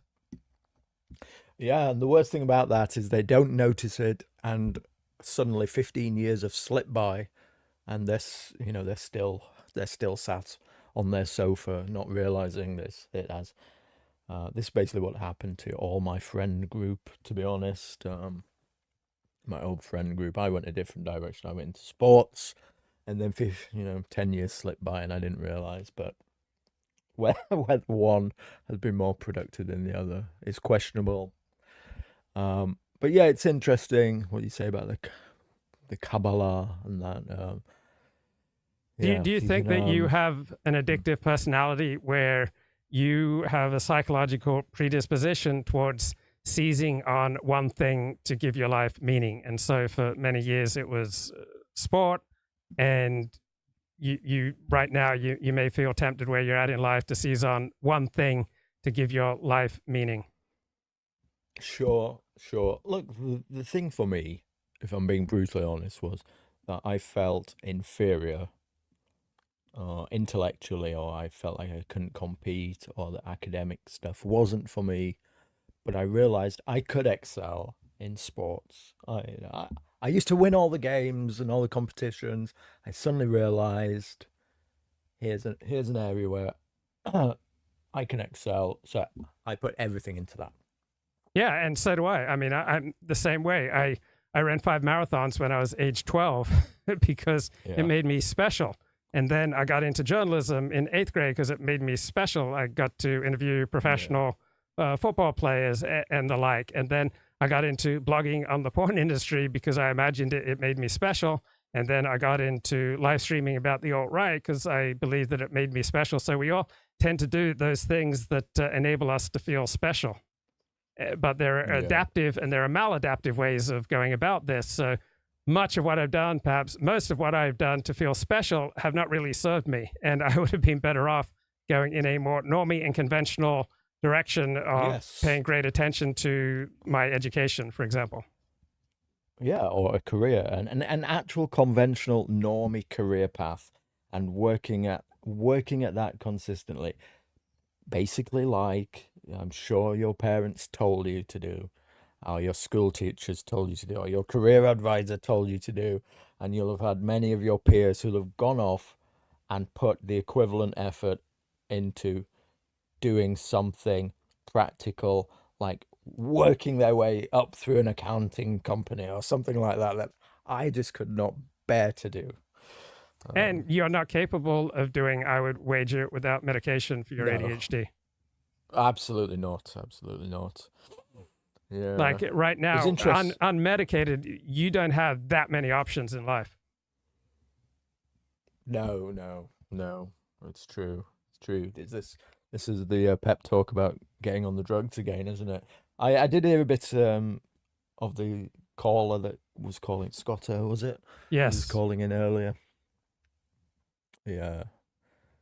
On the other Interesting hand, you hearing. don't know what might become possible for you with medication, because right now it's not even the realm of the conceivable. But you might become a different person with different capabilities. You might develop a normal amount of ability to sustain your attention. Yeah, the danger, the worry for me is that, maybe I'm not just ADHD, maybe I am just stupid. So that's always the worry for me. I might go get on medication and it doesn't really benefit me. Then I just have to face facts. I'm just an idiot, basically. As a large section of society say, you're not ADHD, you're just a very naughty boy or something. Right. There's a comfort there's a reason, there's comfort staying in the cave, and there's a reason we don't change. There are many reasons why we don't change. Overwhelmingly, when people try to change, they don't end up changing because they're unwilling to face up to the benefits of not changing. You're getting all sorts of benefits from not changing. You live in a small world and a small life with few vulnerabilities and few opportunities. And if you became well, you would have to grapple with the enormous pain of all that is not possible for you because you did not address this earlier.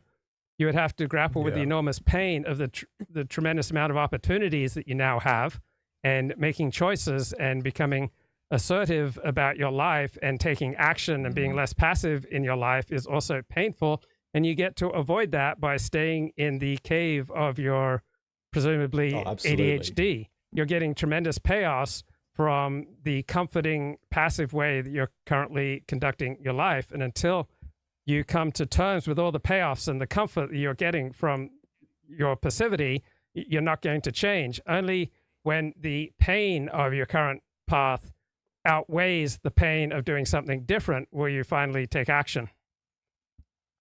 Yeah, absolutely. I tell you what is also the biggest danger for me, I think, going forward in life. The danger for me is that I actually just stay. I think that my danger is actually that I stay in my current lane, Luke. Now, you might think that this is a weird thing to be saying, given that you advocate staying in your lane. But my current lane is that, I've quit competitive sports. Basically, I'm getting old. No point carrying on anymore. Not going to make any money doing it. I'm getting out whilst I've still got my knees, basically, which is a good idea. And I've gone full-time at work. But my current day job is a dead-end job. It's not going to go anywhere. But it's kind of an easy job. I can coast at it. There's not really a problem if, even if I turn up late, I'm really good with the management there. It's like the perfect job that I could just last in for the next 25 years, being a very low income earner and achieving nothing in life.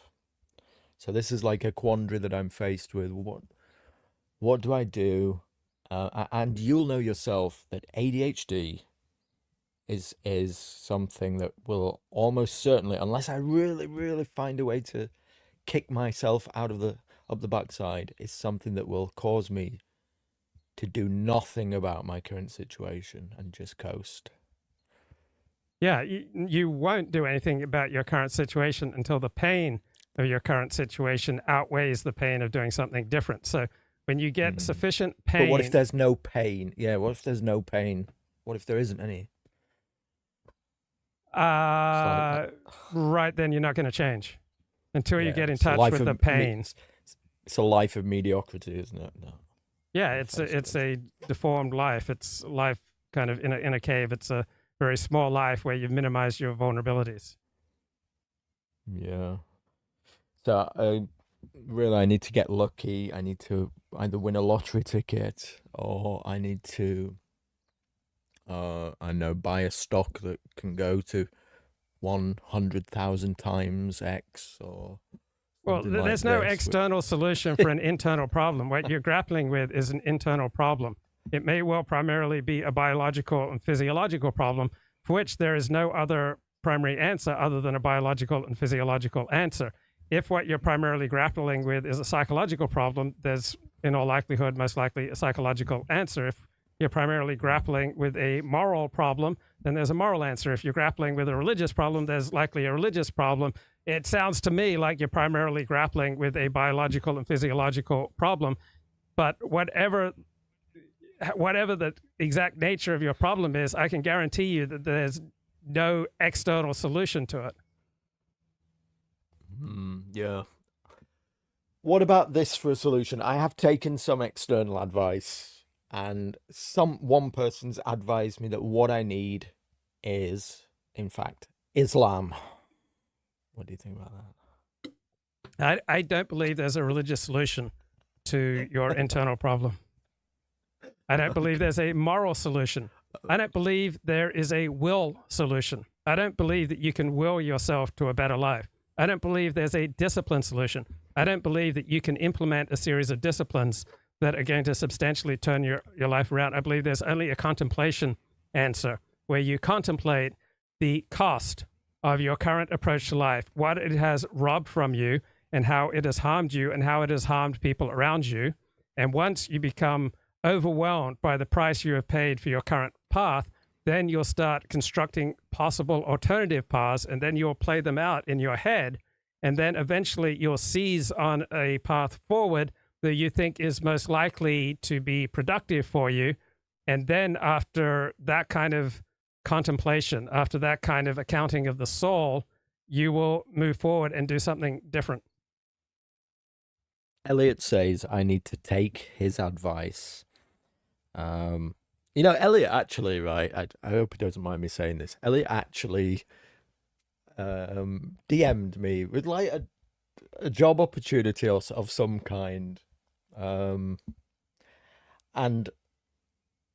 the truth is, it just seemed like such a hassle that I just declined him, and I just said, forget it, Elliot, or something. I forget what it was, but so I can't actually remember what his advice was. But he DM'd me at some point, some like company, and I think it was they had offices in France or something.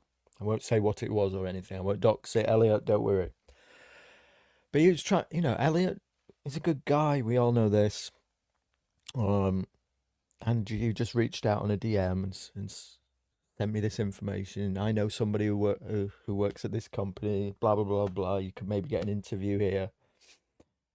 But just the thought of it, just like it's felt like such an enormous thing, so outside of my lane, that I just like hand waved it away and said, just I can't even contemplate that, Elliot. So I think my biggest danger is that I won't experience any kind of like pain or feel like things have gone terribly wrong in my life probably until I'm like, I don't know, 40 or 50. And then I'll look back, or then I'll look like at what's left and think, whoa, now it's too late. So how many people in your life are telling you to wake up and smell the coffee? Nobody really, actually. Nobody really. So you don't really have that many people in your real life who care about you? Well, no, actually, most people are like happy that I've quit competitive sports, because most people thought that I would end up, you know, with a serious brain injury, end up in a wheelchair. So everybody's just happy about that at the moment. And to like my family, my normie family, going and getting full-time hours at my dead-end job is like a positive. Wow, he's being sensible. Finally, he's being sensible for once. Thank God he's not going to at least end up a paraplegic. Yeah, well, I mean, that makes sense. It does sound like you've taken some positive steps forward. Now, does your job help to connect you to other people, or other people that you may connect with at work, not people that you really want to deepen relationships with? Well, no, not particularly at all. No. No. Do you I'd ever say the feel two guys. horror at your life circumstances? Like overwhelming pain? Do you like wake up at 2 No, not a.m. yet. filled with disgust for yet. yourself? So self-loathing No. is not a big component of who you are? No, not at all. Not at all, actually. I think I've been quite fortunate in life, actually. I'm acutely aware I've gone over my time, actually, that I said I'd be here. But I think, like I say, I don't have self-loathing. I think the biggest danger is that I could just be too comfortable and just sit in this position, not being too bothered, not worrying too much. I'm not too worried, like, that I won't find a wife, settle down, have children. I feel like it'll all just end up coming into place. So yeah. I think the Claire biggest Khaw danger says- for me is mediocrity. Claire Khaw says, perhaps I can occupy myself finding Stephen James a secular Quranic bride. So I would argue that the desire to rescue or the desire to be rescued come from the same sick place, and occupying yourself with finding Stephen a secular Quranic bride does not strike me as a good way to spend your time. Yeah, well, well, do you know that Khalid and Claire are currently giving once a week marriageability classes? They've remodeled themselves as marriage counselors. Khalid, who is looking for a second wife because he's bored with his first one, and Claire, who is currently widowed, obviously no fault of her own, but doesn't have a husband, doesn't really particularly want one, but they are thinking that what they can do is be marriage counselors to other people, me included. They want to do it for.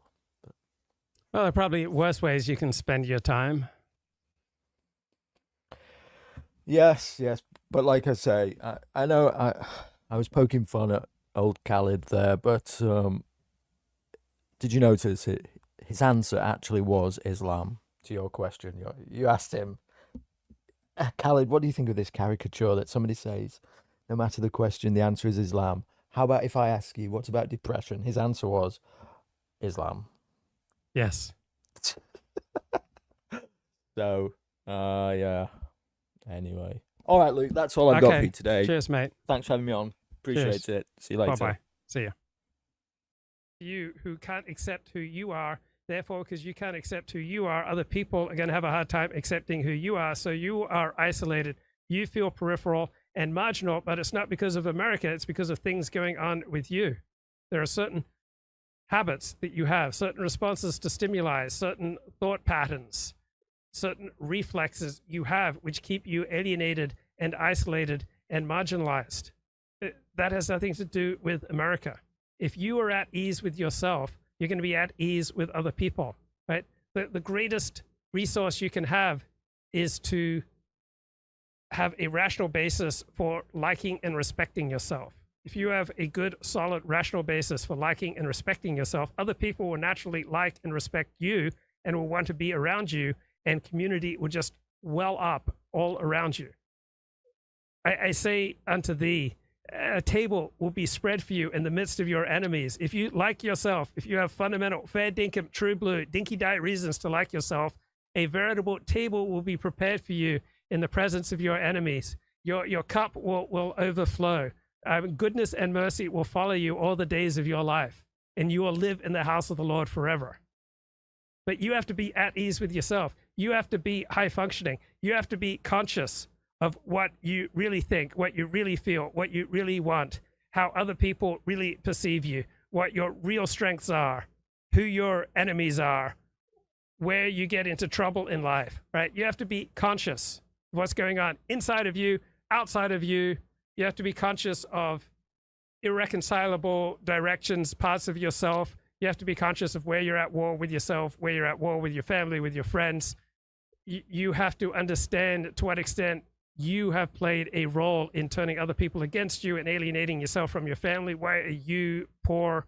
Why are you struggling?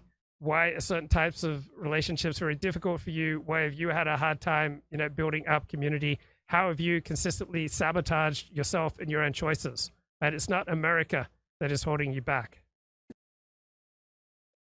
All right, and here's Sam Altman.